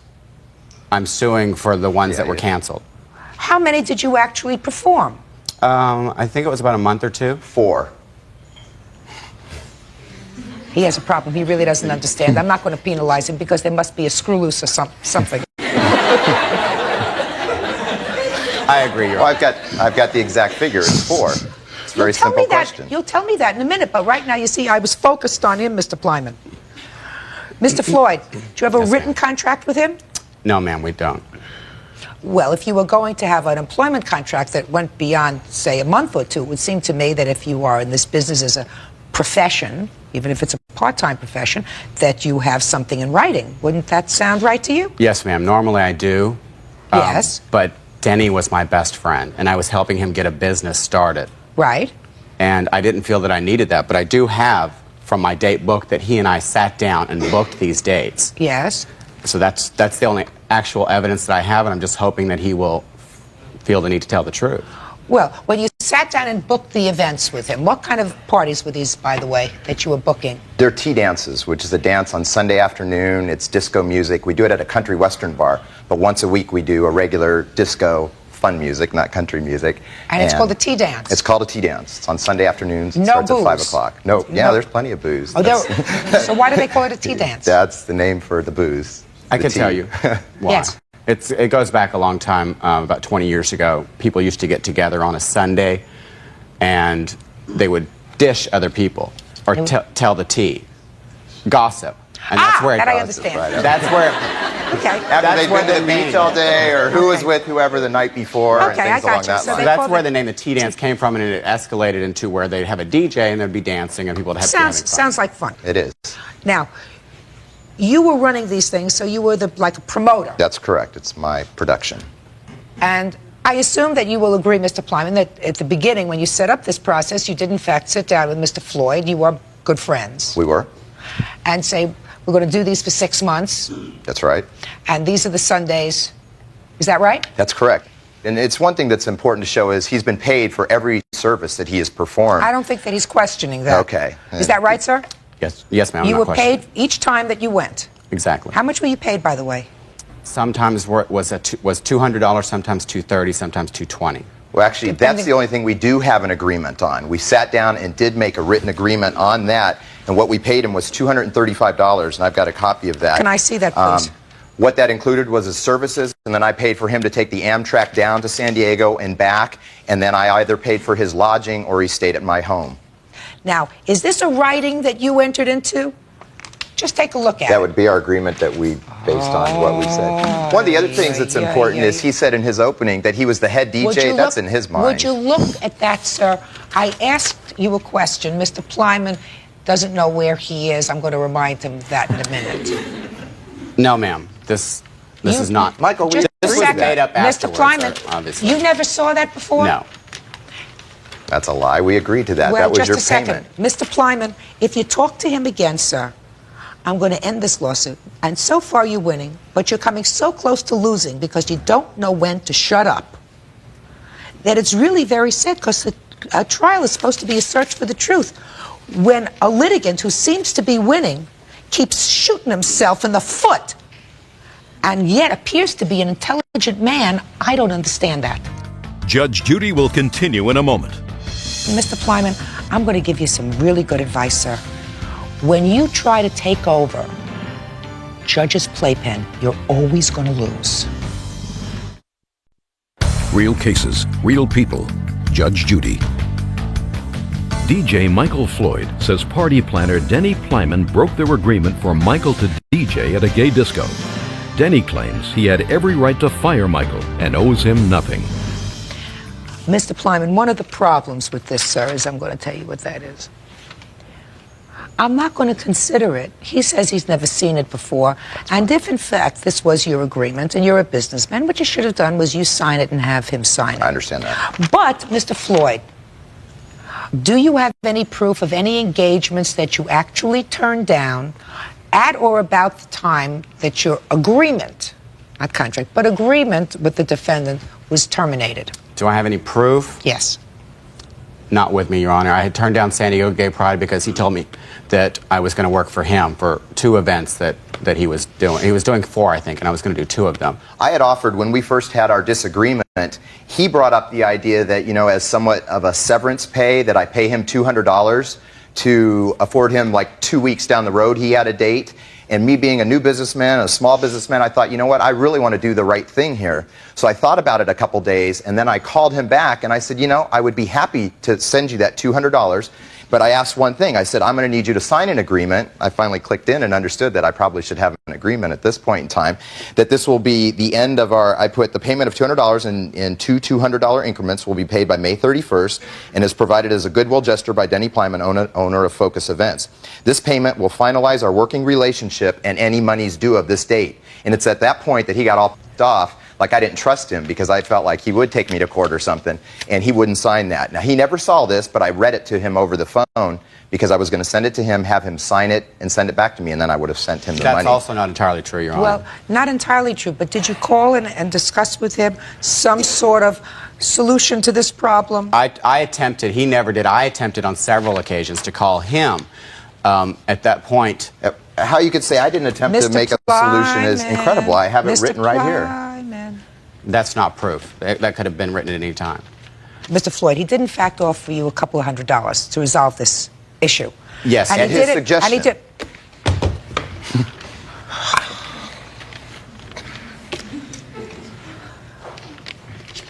You seem like a nice person. How a nice person can keep tasting their own foot, I'll never understand. I'll never understand. This is an indication of our relationship through the whole time. It was any time I tried to put something in. Then that's your problem, sir. I mean, you know, you chose to work for him. I'm one of the top DJs in Southern California. How could you be a top DJ in Southern California, Mr. Floyd? I'm sorry? In his own mind, Your Honor. Oh, Mr. Plyman, I tried to be very nice to you, sir. The truth of the matter is, you're your own worst enemy. Judge Judy is ready to rule. He's suing you for $2,500? Is that what you're suing him for? Yes, ma'am. $2,500? I was originally going to give you nothing. He helped me. I'm going to give you $1,000.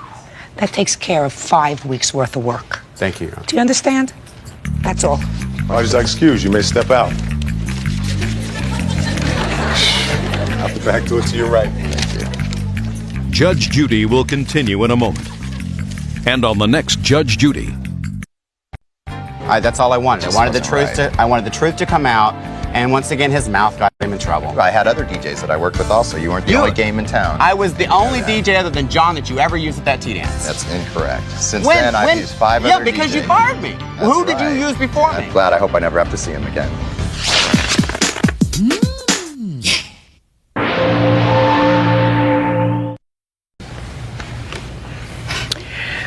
This is your son, Mrs. Dick. Yes, it is.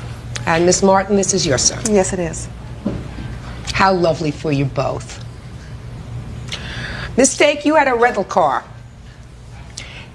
You let your son drive the car.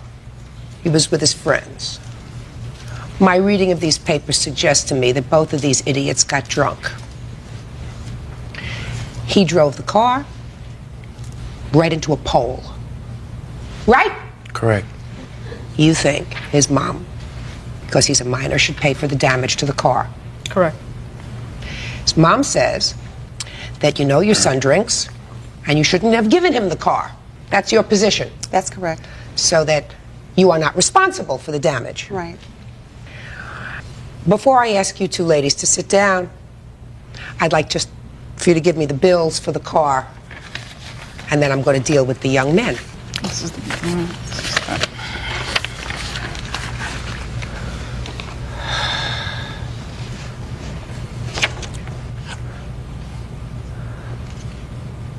So the amount that you had to pay was $5,878.43. That's the balance of it.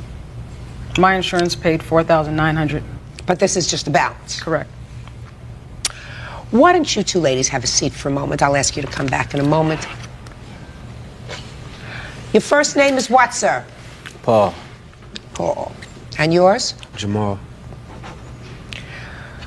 Now, Paul, tell me about how your mother, it came about that you asked your mother to borrow the car for the evening. Well, it was, we all wanted to go out. He called me up. He said, what's up on the night? And I said, nothing, and got this rental car, and, you know, he wanted to go kick it. So I was like, all right, fine. You know, I told him I had no money. He said, come on now, this is Jamal. Could you keep your voice up and try to speak slowly? Oh, okay. He was like, come on now, this is Jamal. So I was like, all right. So he wanted to get drunk. Well, we all wanted to get drunk. So he went and bought the drink. Then after a while, we went to my... Just a minute. So you went to your mother, and you said to your mother what? Well, actually, she already gave me the car. She already let me use the car. That day? Yeah. But what did she say when she gave you the car? She was like, be careful. And I said, okay. That sounds right. You said, be careful? Yes. So right after your mother said, be careful, you and this genius over here decided to use the car and to go and get some booze and drink, right? Right. And where did you decide to do that? At my sister's house. Your sister's house? How old is your sister? Well, she is about 19 now. So you decided to go to your 19-year-old sister's house with Jamal over here, and how many other people? Just one more person, my best friend. Now, were you drinking before you got to your sister's house? Is not an answer in court. No. No is an answer. So what happened at your sister's house? Well, I said, let's leave, you know, because he got into an argument with my sister and everybody else in the house. So I said, you know, let's leave. But by that time we decided to leave, we was already toe up. We were already drunk. What was the word you used first? Toe up. Toe up. Toe up. Okay, go ahead. And so, you know, I was too intoxicated to drive, but I still said, let's go. But I wasn't going to leave just right away after I said, let's go. I was going to stay there and wait until I got sobered up. But he was like, no, you too drunk. He tried to take the keys from me. I was struggling with him because I was going to throw them to my best friend across the street. But he already got the keys from me because I was too intoxicated to hold on to the keys. But I still remember that. And after that, he just got into the car. I don't remember how I got into the car. That's the only thing I don't remember. But we got into it. If you don't remember how you got into the car, you must have been 3 sheets to the wind. Did you ever hear that expression? 3 sheets to the wind? Nah. No. Nah. So... No. Toe up, you know. Go ahead. So now you're in a car. You don't know how you got there because you were... Toe up. Drunk as a skunk. Right? Yes. What do you remember next, Paul? All I remember is you know, I hear the car going, and next thing I know, I hear him and my best friend in the back arguing, telling him to slow down. And I did wake up and say, slow down, and then I went back. That you remember. You don't know how you got into the car, but you remember saying, slow down. I do remember that. Okay. And the next thing you know, you were dancing with a pole. Judge Judy continues in a moment. They're 2 idiots. I agree with that. And the mother is an idiot as well. Excuse me? And later today... Just a second. A bunch of guys went fishing to celebrate his wife being pregnant? Real cases, real people. Judge Judy. Gina Stake is suing Jamal Martin's mother, Queenie, because Jamal wrecked her car. Queenie says she's not responsible. claiming Jamal only drove the car because Gina's son Paul was too drunk to drive. Jamal! Yes. Let's hear from you. Okay. On September 13th, I called him and asked him. Let's do this. You were in his sister's house drinking. We were outside drinking. I stand corrected. You were outside drinking. What were you drinking? A bottle of Tanqueray. Tanqueray. That's vodka? Gin. Gin. Thank you. Water. All right, so you all get towed up. Tow up? Toe up. Tow up. You all get tow up, and you got into the car. Yes. And what happened? While we were outside, I was talking to a friend, and I heard some yelling. When I turned around, Paul and his friend Jacoby were arguing about who was going to drive home. Now, I already knew that Paul had passed out, so I walked over to him and told him to give me the keys. There was an incident months before where he had gotten drunk, and I had drove him home before, and his mother had thanked me for it the next day. Were you drunk No. then? No, I wasn't. Yes, but you were drunk that evening. Yes, I was. So you got behind the car, the wheel of the car, Yes. drunk, Yes. and hit a pole, Yes. and totaled the car. Yes. How old are you? 19. How old are you? 18. You go to school? Yes. You work after school? No, not anymore. Why? Well, they had to let me go because I had to rephase a class. And that's, You had to what? Rephase a class. That's taking the class over. Why? Because it was hard and I didn't understand it, so I had to take it over. What about you? No, I'm working right now. Oh, good. That's good. Thank you. Now I'll have the mothers back.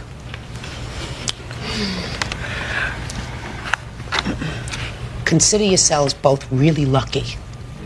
I assume you do. You look like two absolutely lovely women. Thank you. Lovely, responsible women who really shouldn't be here today because they're too big to beat, for want of a better word. So you got to beat them financially in order to teach them a lesson, both of them. Because I agree with you that this young man is partially responsible for this bill. So is he. You agree? I agree. He had no business getting behind the wheel of a car. That's true. So he's got to pay. I also agree, however, though, that mistake is also at fault. If she knew that her son had driven before drunk, right, and she was hoping it would not recur, is that right? I agree. Then she's partially responsible. He's going to pay half of this bill. And what portion is Mistake going to pay? Oh, that half. That half, because it's going to take him a long time collecting cans or doing whatever he does to come up with $2,800, $2,900, Okay. which is what we're talking about. Bottom line is, he was the one who could have killed himself, the passengers in the car.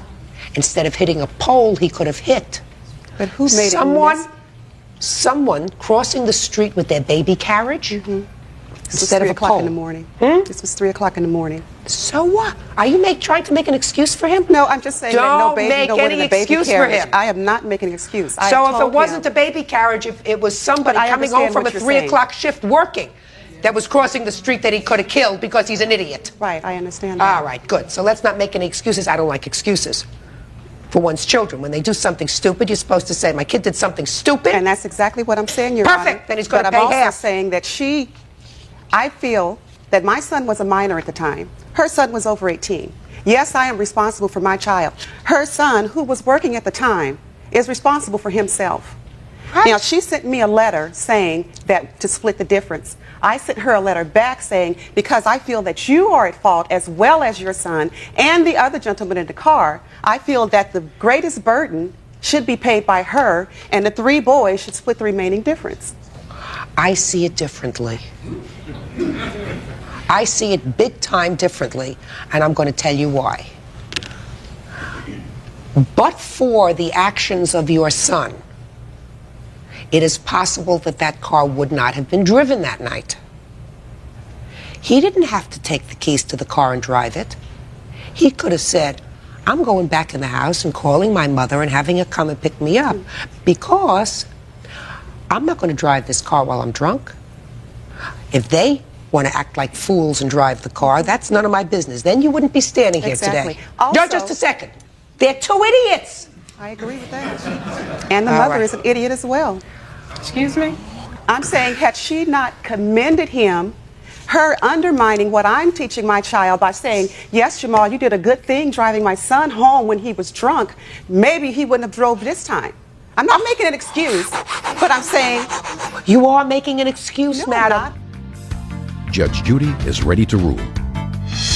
Like I said, this is all funny to me. There's no person in this world like me. I can overcome anything in this world at all, anything. And later today, Tom had been consenting to drinking and driving. Mr. Jackson, you were blotto drunk. real cases, real people. Judge Judy. Miss Martin, she said to you in her letter, split the difference And I with don't me feel it because should be I am split. prepared to accept part of the responsibility for giving my son the car. She didn't say to you, your son was driving, therefore he's got to pay the difference. She said, I'm prepared to split the difference with you. That's assuming, on her part, a certain responsibility for allowing her idiot to drive the car in the first place. Come on, get it together, madam.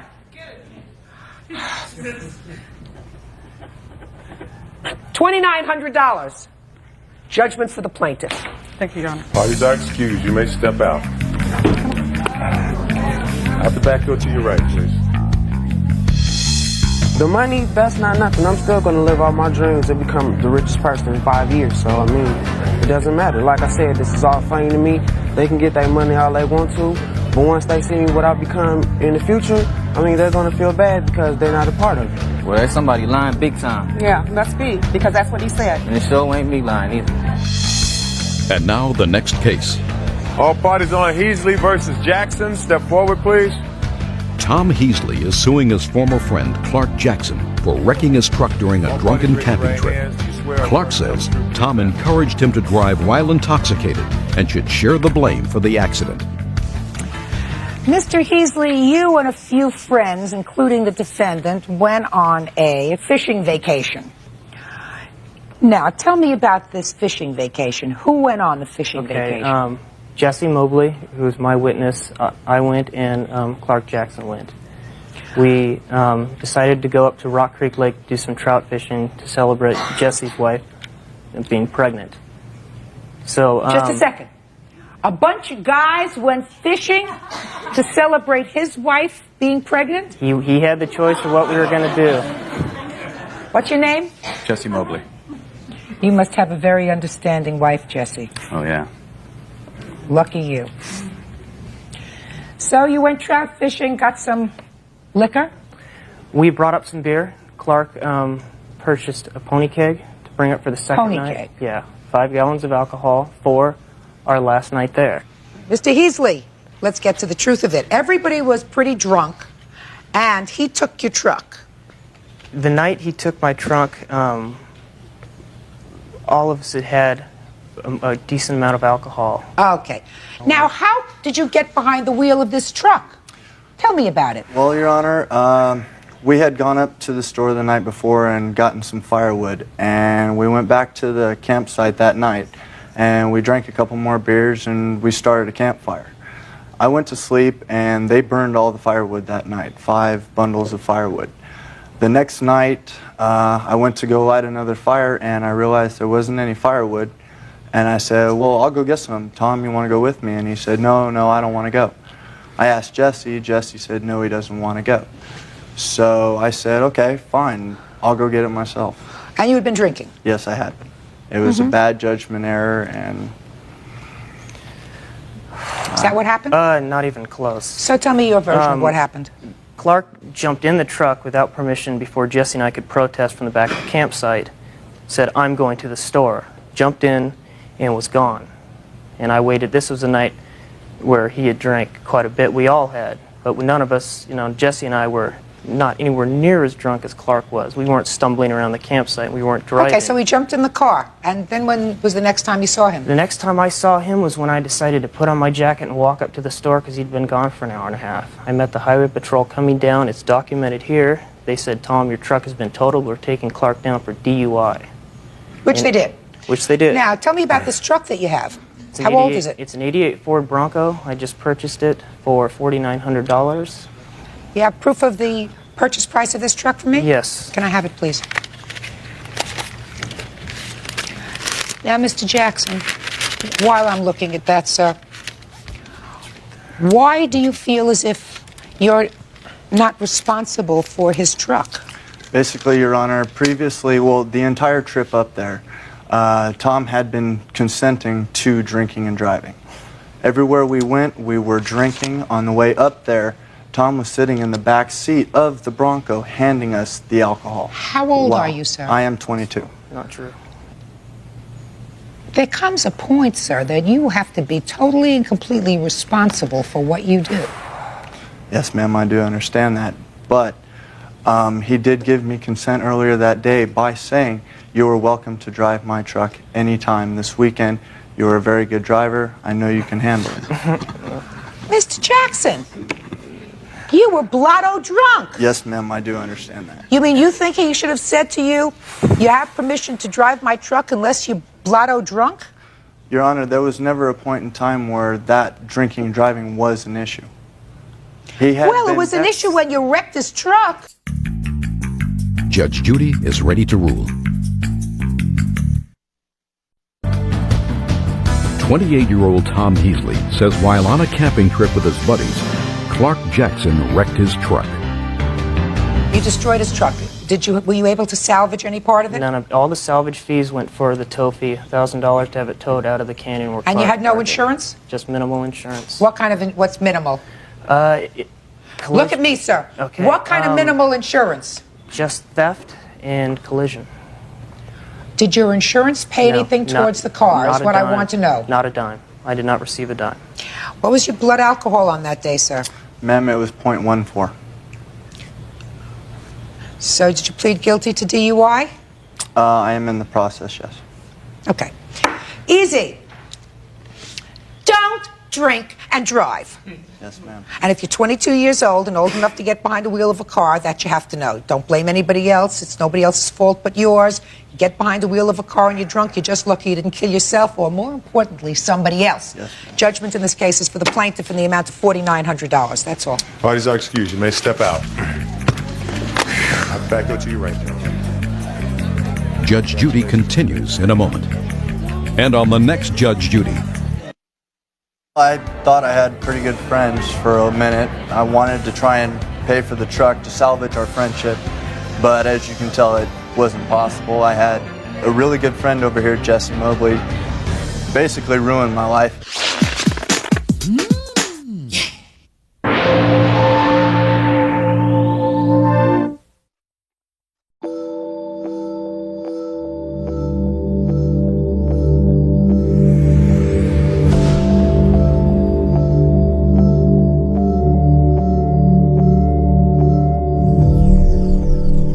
Three?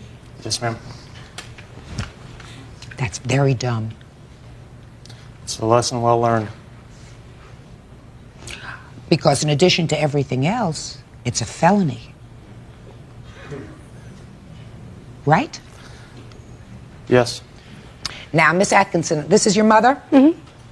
You're 17 now. Yes, I am. So this suit was really filed by you on behalf of your daughter.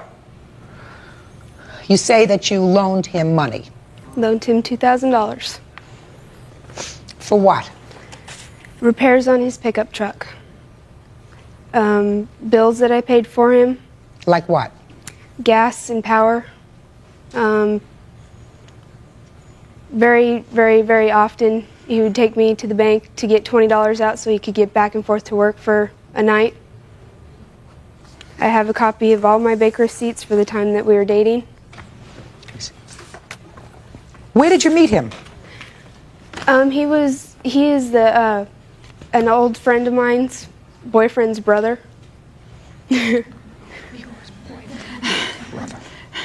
Yeah. And we were just introduced one day. And we were friends for about 5 months. And then it went from there. Did your mother know that you were dating him? Yes, she did. Did you think it was a good idea? He wasn't like a normal 23-year-old. He was more like a 19-year-old. Seemed, and they were friends first. That's not unusual. So he's 23 going on 19. And your daughter was 15 going on 16. Yeah. So you didn't think it was so terrible. Did you know that they were intimate? Not for a long time, no. So you took some money from her?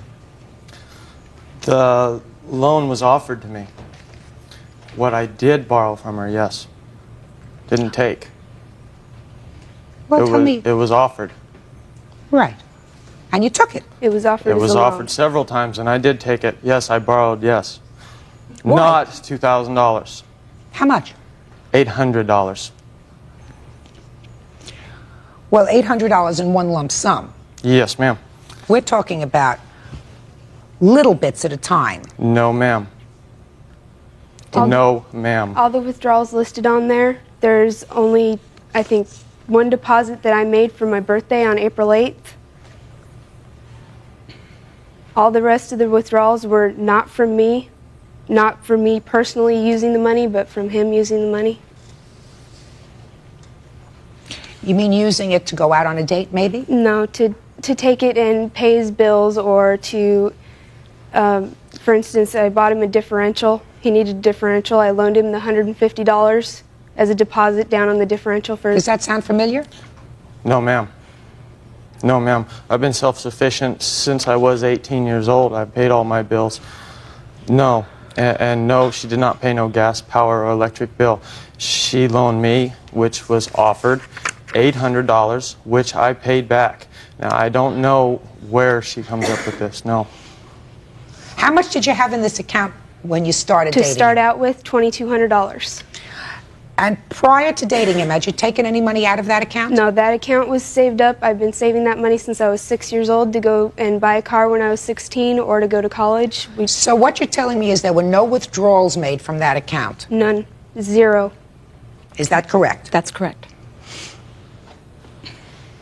Step up here, please, with your daughter. When did you find out that she was helping him out with money?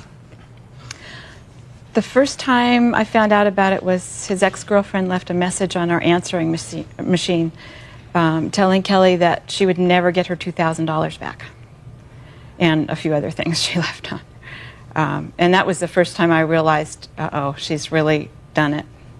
She's given him some money. And I was afraid she wasn't going to get it back. And when Mom confronted me, I did lie to her because I was trying to protect him. When did you break up with him? When? At the end of August. Why? He put his boot through the window of my parents' truck, kicked me in the face with it. Why? Lots of fights. We were in the middle of another fight, and it ended up in a domestic dispute. Did you call the police? Yes, I did.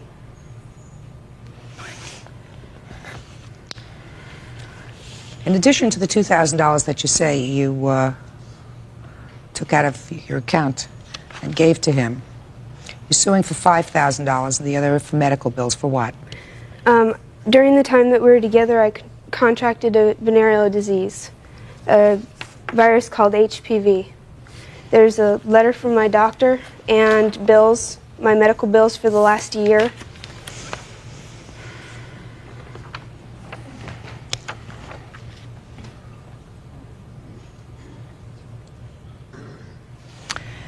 Did you have sexual relations with anyone other than him during this period of time? No. What are you laughing about?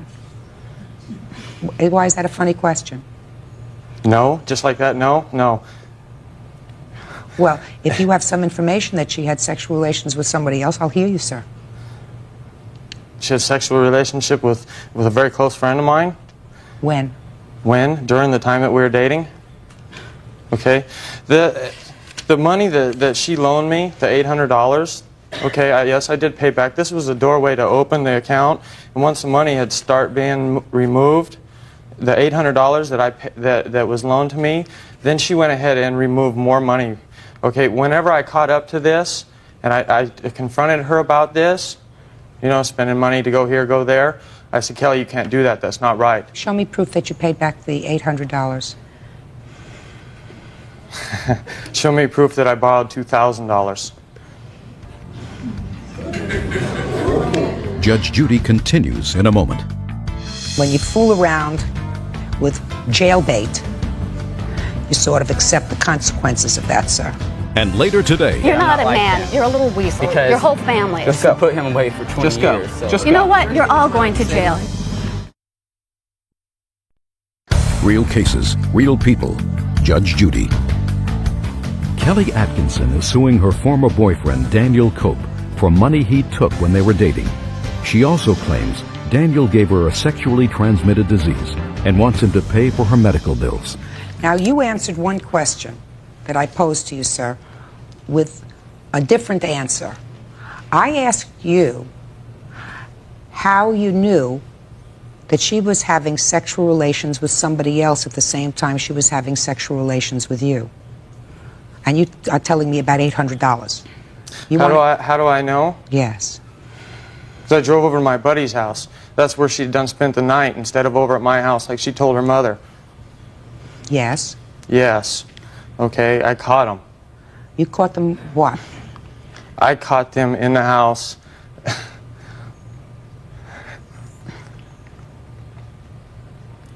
Half dressed. Does that sound familiar to you? No, it does not. Well, would you tell me what he's talking about if you I know? have no idea. Well, tell me about it, sir. What do you want to know about it? She was supposed to be spending the night with you?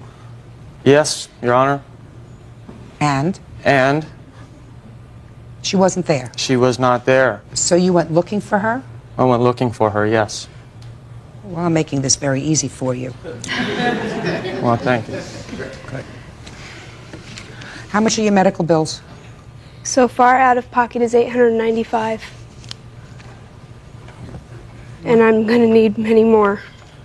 Well, you know, you're partially responsible, madam. So's your mother. In my judgment. You said it. He was 23, going on 19. Probably more like 15. So, he's no genius. Your daughter is 15, going on 16, and clearly she's no genius. You're supposed to be smart enough to put your foot down and say, I don't want you to see this guy because he's too old for you, and I don't think it's appropriate at your age. At age 15, to be dating somebody who's 23 is not appropriate. Maybe when you're 30 and he's 38, it's a different story. But right now, it's not appropriate. That's your job as a mother. Okay, now whenever Mom did find out about his age and how much we were hanging out together, I was lying to her, again, to try to protect him. Your mother still says she knew very well that you were dating him and that she gave her tacit approval because she felt that he was immature enough to be almost a contemporary of yours. And I trusted Which is them. a kind way of saying it.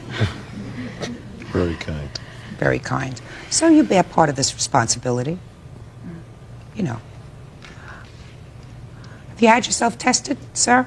I had myself tested, yes. Good. Do you have the results of the test? I have what they mail me is a card that says you're okay, fine, that you don't need to call us, you don't need to contact us, that you don't need to come in. Let me see. Okay, this does not say nothing, but it's a mailer, all right? Well, it doesn't say anything. What are you giving it to me for?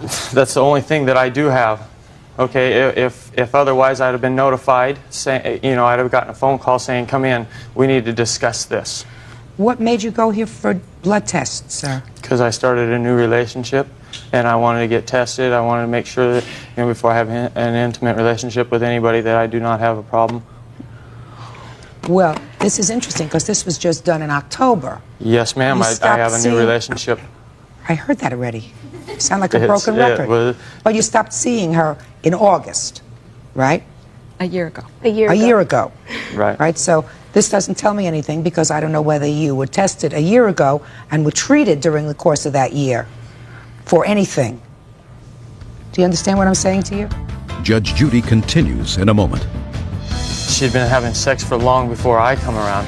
And later today, You're a lying Your dad's scumbag. gonna Your bail whole you out family is that way. again. Your dad's constantly bails you out. Your whole family is that way. real cases, real people. Judge Judy. Kelly Atkinson is suing her former boyfriend, Daniel Cope, claiming he gave her a sexually transmitted disease. Daniel says he knows nothing about it. Mr. Cope, nobody is blameless in this situation. Unfortunately, you are the legal adult and she is the legal minor. And when you fool around with what we used to call when I was a child, jailbait, you sort of accept the consequences of that, sir. You took out this money. This was your money supposedly for a car, For correct? a car or college, whichever I decided that was Whatever. more important at the time. And so far you have medical bills in the amount of $895. I'm giving you a judgment in the amount of $2,895. I'm saying the following to you. You started off your life wrong. You're supposed to be smarter. Mm-hmm.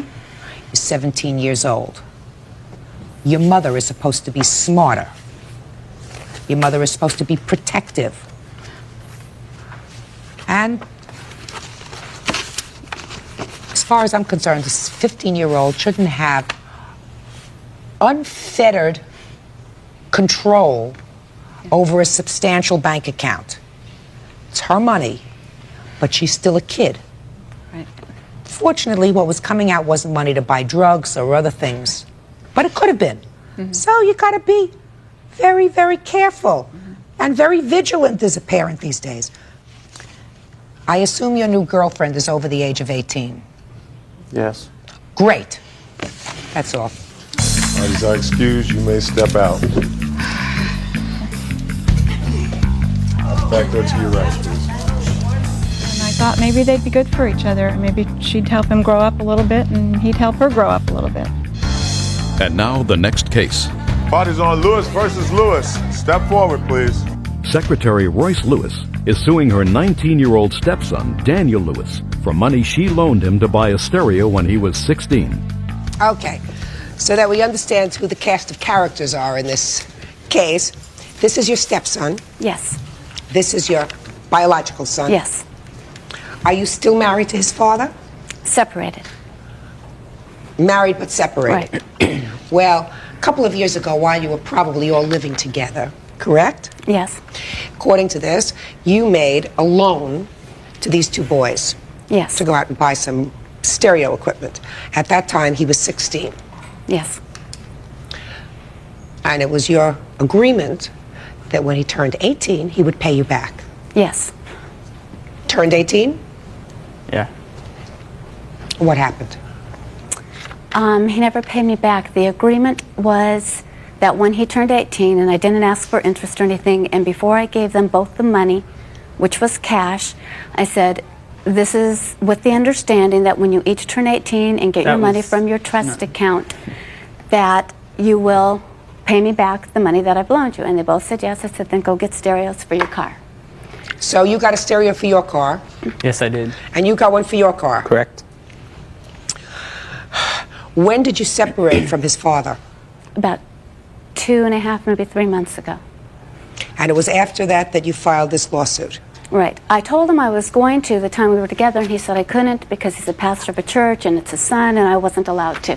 I said he owes me the money and he's not paying it, and you're not doing anything to get it. Well, but the marriage was already on. Right. Going. No, actually, no, it wasn't. Well, But then I'm going to tell you something. If you threaten to sue your Well, no, husband's son, that's a good time for marriage to start to go south. well, I didn't threaten immediately. I said somehow something has to happen here. It's not right that he's getting away with all this. Okay. Okay. Our agreement, basically there was no agreement. She came up to, I did not ask for the money, I did not ask for anything from her. Me and James were both outside one day. She came right in front of our door. She walked down the stairs and was asking us if we had car stereos and how they worked and all this stuff. And she says, well, do you guys want to go down and get new CD players? And of course, I'm 16 years old. You know, I would love to have a new CD player for my car. So she gave us a blank check, said she told us how much we could spend. Me and James went down, got the same exact CD player. I came home, installed it in my car. Later that night, sitting in my room, she walked through the door and then told me that when I was 18, I could pay her back because I was getting my settlement. Okay? So what did you say to her at that point? Actually, I never said anything. I never actually said, okay, yes, I will do this, yes, I won't. But the thing is also, even if I had agreed to that, I moved up to Sacramento shortly before I turned 18. When I turned 18, I never heard nothing. To this very day, she has never verbally asked me for that money. That is a total lie. His dad has talked himself. Not talking about his dad. He said to you. My dad left her 2 months ago, and that is when this is happening. And she's suing 4 of my dad's friends. Judge Judy continues in a moment. Have fun in jail because that's where you're going. Miss Lewis, a minor cannot make a contract. When he was 16 years old, he could not have entered into a contract, either oral or written, with you for anything. And there are times when, if you enter into an agreement when you're a minor, and if you ratify it later when you turn 18 or 21, depending upon the jurisdiction, then it can become enforceable. But he did not do that. He did not ratify it when he became 18. You cannot make a contract with a minor who is 16 and expect it to be enforced in a court. This lawsuit is dismissed. That's all. What is our excuse? You may step out. That's back. You got my case next, buddy. Yeah, I've already reported you to Wells Fargo. I really don't care. I really don't care. Judge Judy will continue in a moment. And on the next Judge Judy. You wouldn't have even had that money if it wasn't for me. I said you will because pay. your son can't drive and got in a car accident. Shut up, you. Why can't you be a man and pay the money you back? You lied to your dad. Because you can't hold I a lied to job. my dad? Yes, you lied to your dad. You said you didn't get the money out of the trust account. I called the bank. You got it. Yeah, then I you did lied get it. and said, The only thing was then I you got lied. it 3 months after I turned 18 because I couldn't. But what because does that you matter? were too stupid to figure out how to does get it that on your matter? own. I know you can't do contracts with minors. I'm not stupid.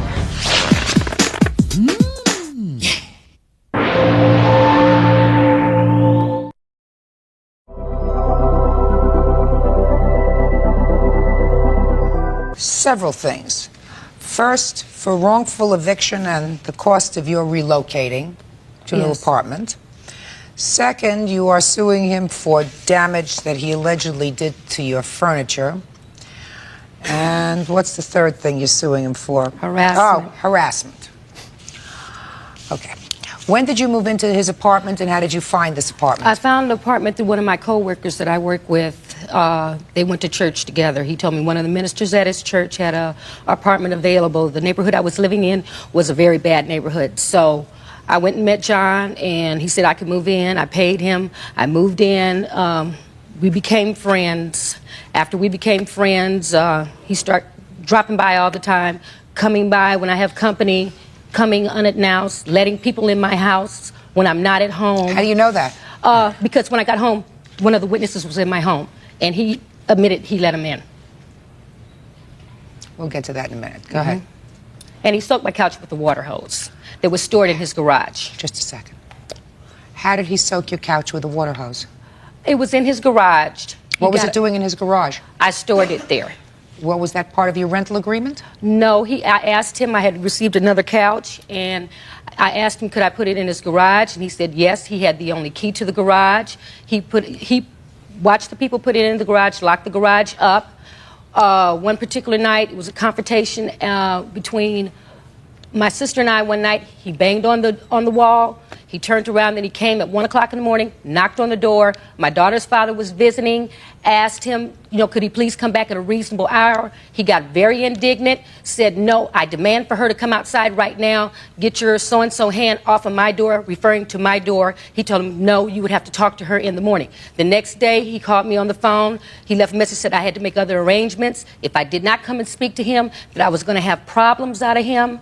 That I was going to have a problem. Then he gave me a 3-day notice when I didn't owe him any rent. And since then, it's been a nightmare. Hold this on a second. You went on and gave me a whole long story. I asked you a question. How do you know he soaked your couch? I seen him. You saw him? Yes. It's fair.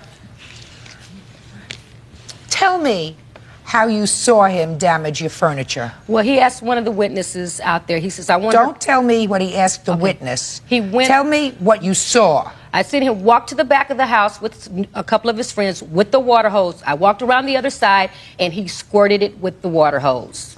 Squirted what? The couch, the whole living room set, and my table. You saw that? Yes, I did. Really? Yes, I did. The reason I ask you, really, if that really happened, your eyes are fluttering. That's not a good sign, Miss Fair. The reason I ask you that is because usually people, when they prepare papers for court, put in the most important things, and nowhere in your papers that you prepared for me, stop looking through your documents when I'm talking to you, nowhere in your papers that you prepared did you say you observed him soaking your furniture. Nowhere. Excuse me, I don't mean to interrupt, but I have a police report where I observed seeing him do this. Yeah, let me see it.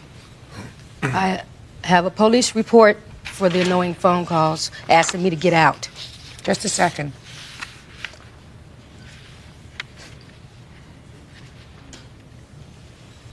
What was the date that you say you observed this? 6:30, June 30th. And that was before or after this incident with your ex-husband? This was after. As a matter of fact, it was 2 weeks after, 2.5 weeks after. Right. It was not my ex-husband, it's my daughter's father. I see. When did you serve her with an eviction notice, sir? I served her with a 3-day notice to ask her ex, who threatened me, to leave the premises. That was the 13th. What date? That was the 13th. That's what I wanted to know. Yes, ma'am. Okay. Now, sir, you want to tell me about this furniture? Your Honor, she moved in and she had furniture. I helped her move, and this furniture was not conditioned well. It was already destroyed. Something happened in her family where she got some other furniture. Someone was going somewhere for 2 or 3 years. I believe it was jail. Whatever. And I allowed her to move the furniture in my garage on a temporary basis. I told her I have gas equipment back there. You cannot keep it back there more than a month. She said, no problem. I'll get it stored. The gentleman that moved it in, he moved it in. I allowed him. But what I found very odd is that he left all the pillows on the outside. I came and told her the pillows were on the outside, but the sofa and the couch itself were on the inside. So the pillows were accumulating moisture and just daily. When this event occurred and she refused to leave, I told her, I said, hey, I got to get the garage clear. I got to get some stuff in there. I asked her to move it. The gentleman that had moved it in there, I asked him to move it. He said he would do it within an hour. I left the garage wide open for an hour. He didn't. I took her couches out with friends and put it right where her pillows are in my backyard. And they're there right now. I haven't touched them. I want to tell you something. That sounds pretty disgusting that all that stuff is in your backyard. What kind of an apartment unit is this? It's a 2-unit, man. It's just in the backyard. I have it's a pretty spacious backyard. So the couch pillows sat outside in the backyard? The whole time. How long? Maybe 2 months. Judge Judy will continue in a moment. You blew him off. No, I did not. Oh, sure you did. You blew him off, madam. You said to him, I'm cooking for the church. I can't talk to you now. Real cases, real people. Judge Judy. Stephanie Fair wants her former landlord to pay for wrongfully evicting her and ruining her possessions with a garden hose. Now I'd like you to tell me, Miss Fair, I've already heard the story about the furniture. I have pictures, ma'am, to show you and the receipt for the couch. Just a second. You had I believe that the pillows for that couch were outside in the backyard all the time. No, they were not. And I believe him. I believe him. He does. Listen, he's under no obligation to store your furniture. He told you that he wanted to have it out. Hey, I'm speaking. Stop talking. He's under no obligation. He rented you an apartment. He did you a favor by letting you stay, letting you put your furniture in his garage. You were not paying for the garage space. You were not paying for storage. Clearly, in the beginning or the middle of the month of June, there was some sort of disagreement between the two of you, which I'm going to get to in a moment, having to do with your daughter's father. Clearly, that was a problem. It's a problem that I read about in the papers, and it's a problem that I heard just now. So then he said, get your stuff out of the garage. He can tell that to you in an hour, in a minute, in 5 minutes, in 10 minutes. He gratuitously let you use it. But he didn't say it directly to me. He told the gentleman, he says, when is she going to get her couch out? He says, well, when I move her, which I was planning on moving, she will get it out. He stood there with his friends laughing, about 5 or 6 of his friends, went and took the couch out. Later on, he came back, and I went to the police. I heard about the couch. I'm moving on to something else. Okay, that's fine. Okay. I see the letters that you sent him. The letters that you sent to him clearly suggest to me that you were looking for him to give you money. That's what they say. You talk about the California Rent Board, for him to tell you why you want him to move, and to discuss relocation fees. So clearly these letters of June 28th suggest to me that you wanted him to give you money to move. So what I would like you to do now is to tell me what was the nature of what you call harassment. Okay, I have a phone harassment letter here from where he kept calling me, asking to move. We had been friends. Just a second. Okay. Don't talk fast. Okay. Phone harassment.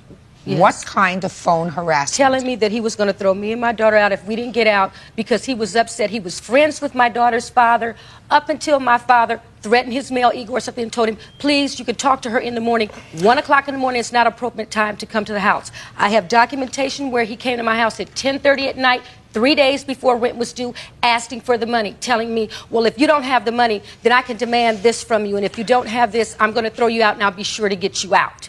He kept calling on the phone from 6 to 7 times from the 13th to the 17th, telling me he wanted me out. It was a nightmare for me to have to be harassed. The kids go to dump the trash. My child had to be harassed. My niece had to be harassed. Just a second. Hold on a second. Hold on. He told you that he wanted you to move on the 13th. That's what you're... Just a second. Okay. Is that right? Yes. He told you he wanted you to move on the 13th.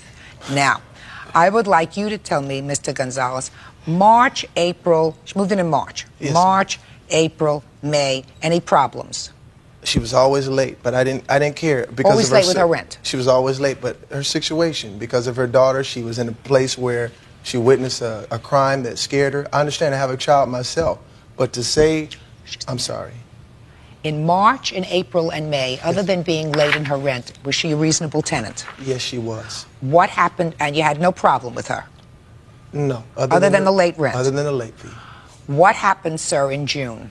In June, her daughter's father had came down before I met him. He seemed to be a pretty nice guy. On June the 12th was the altercation when her daughter's father and the child himself, got into a physical fight. Things started sounding breaking. My daughter is six years old. I didn't want her to see this. I went over, I calmed things down, I asked him to stop. It seemed to be okay, but my daughter goes to school too, Your Honor, and I have to take her 23 miles just to get to one school, so we have to get up quite early. At 2 in the morning, she was on the phone yelling. I mean, she was Who's cursing. she? Miss Fair. She was cursing so loud. It was through the... I just banged on the wall to say, please stop. I didn't even go over there. It didn't stop. After it continued for about 2 to 3 minutes, I went over there. I told my daughter to stay here. I asked, could I speak to Stephanie? She wouldn't even come to the door.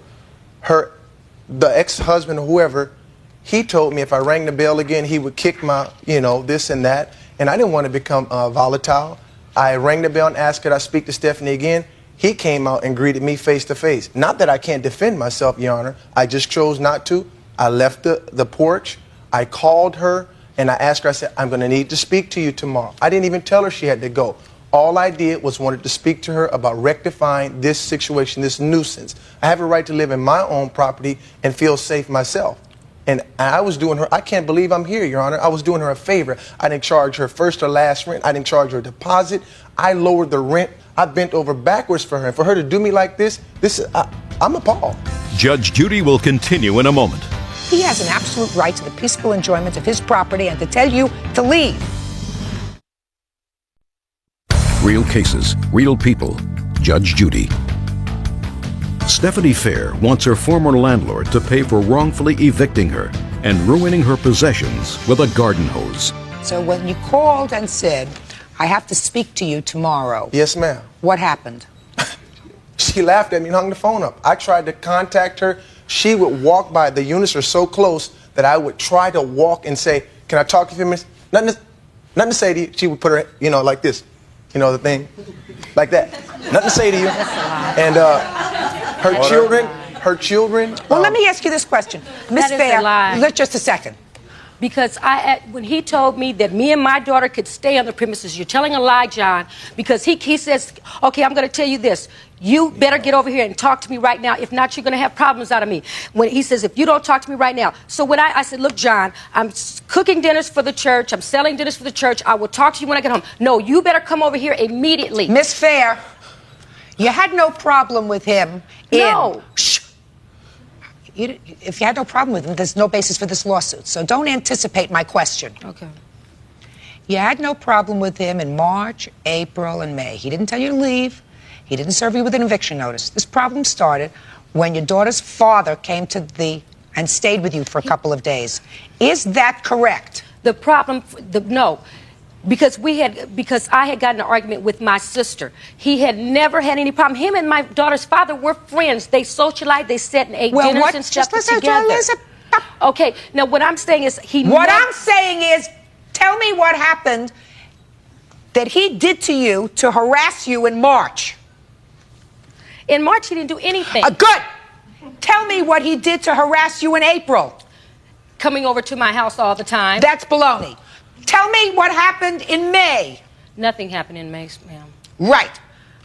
What happened in June when your daughter's father came to visit and there was noise coming from the apartment. Then it all started, and when he tried to rectify the situation or try to talk to you, you blew him off. No, I did not. Oh, sure you did. You blew him off, madam. You said to him, I'm cooking for the church. I can't talk to you now. So he served you with a notice. Then you serve him with this thing. Where is it? Where's this thing? And you say, you want me to move? Pay me money. That's what you said. Not only pay me money, but these were all the things that you said you were going to fix in the apartment that have never gotten fixed, right? Yes.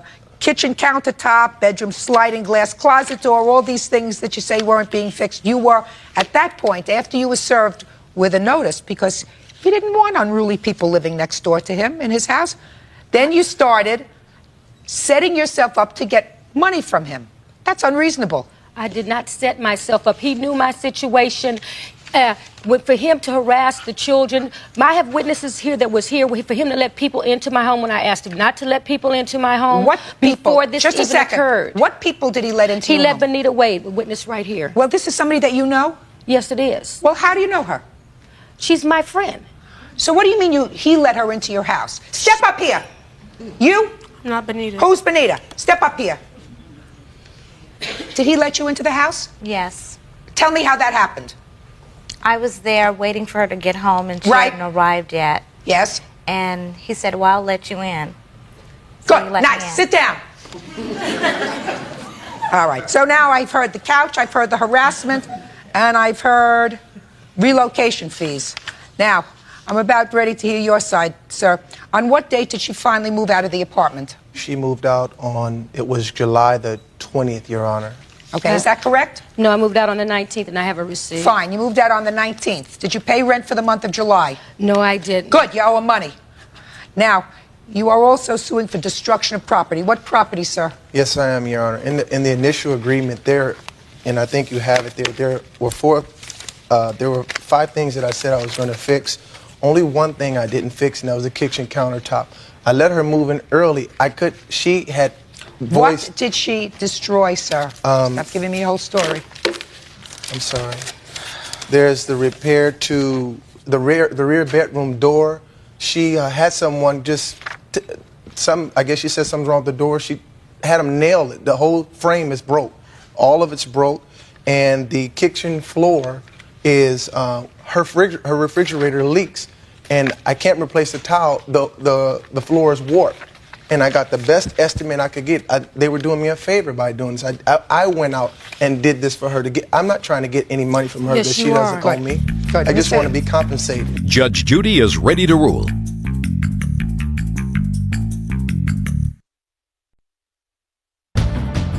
Mr. Gonzalez? Yes, ma'am. I'm going to teach you a very good lesson, sir. Yes, ma'am. Good lesson is landlord, if they're smart, they get a month's rent and a month's security.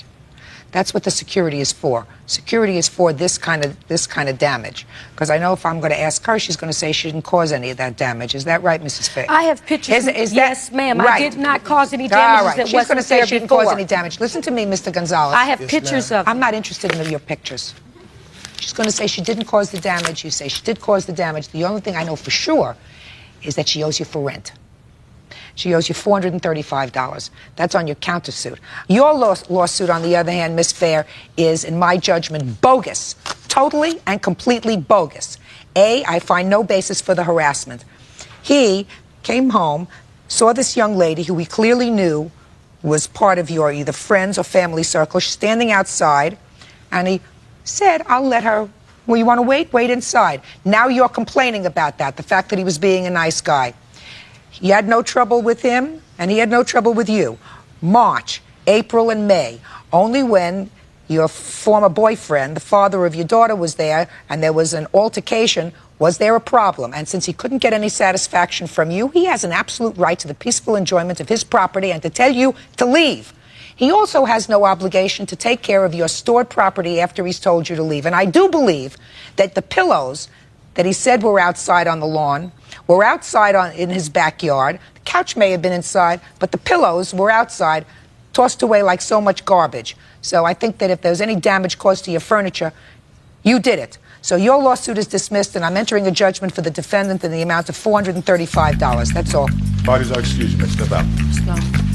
I'll be back to you right. Thank you, Your Honor. Judge Judy will continue in a moment. And on the next Judge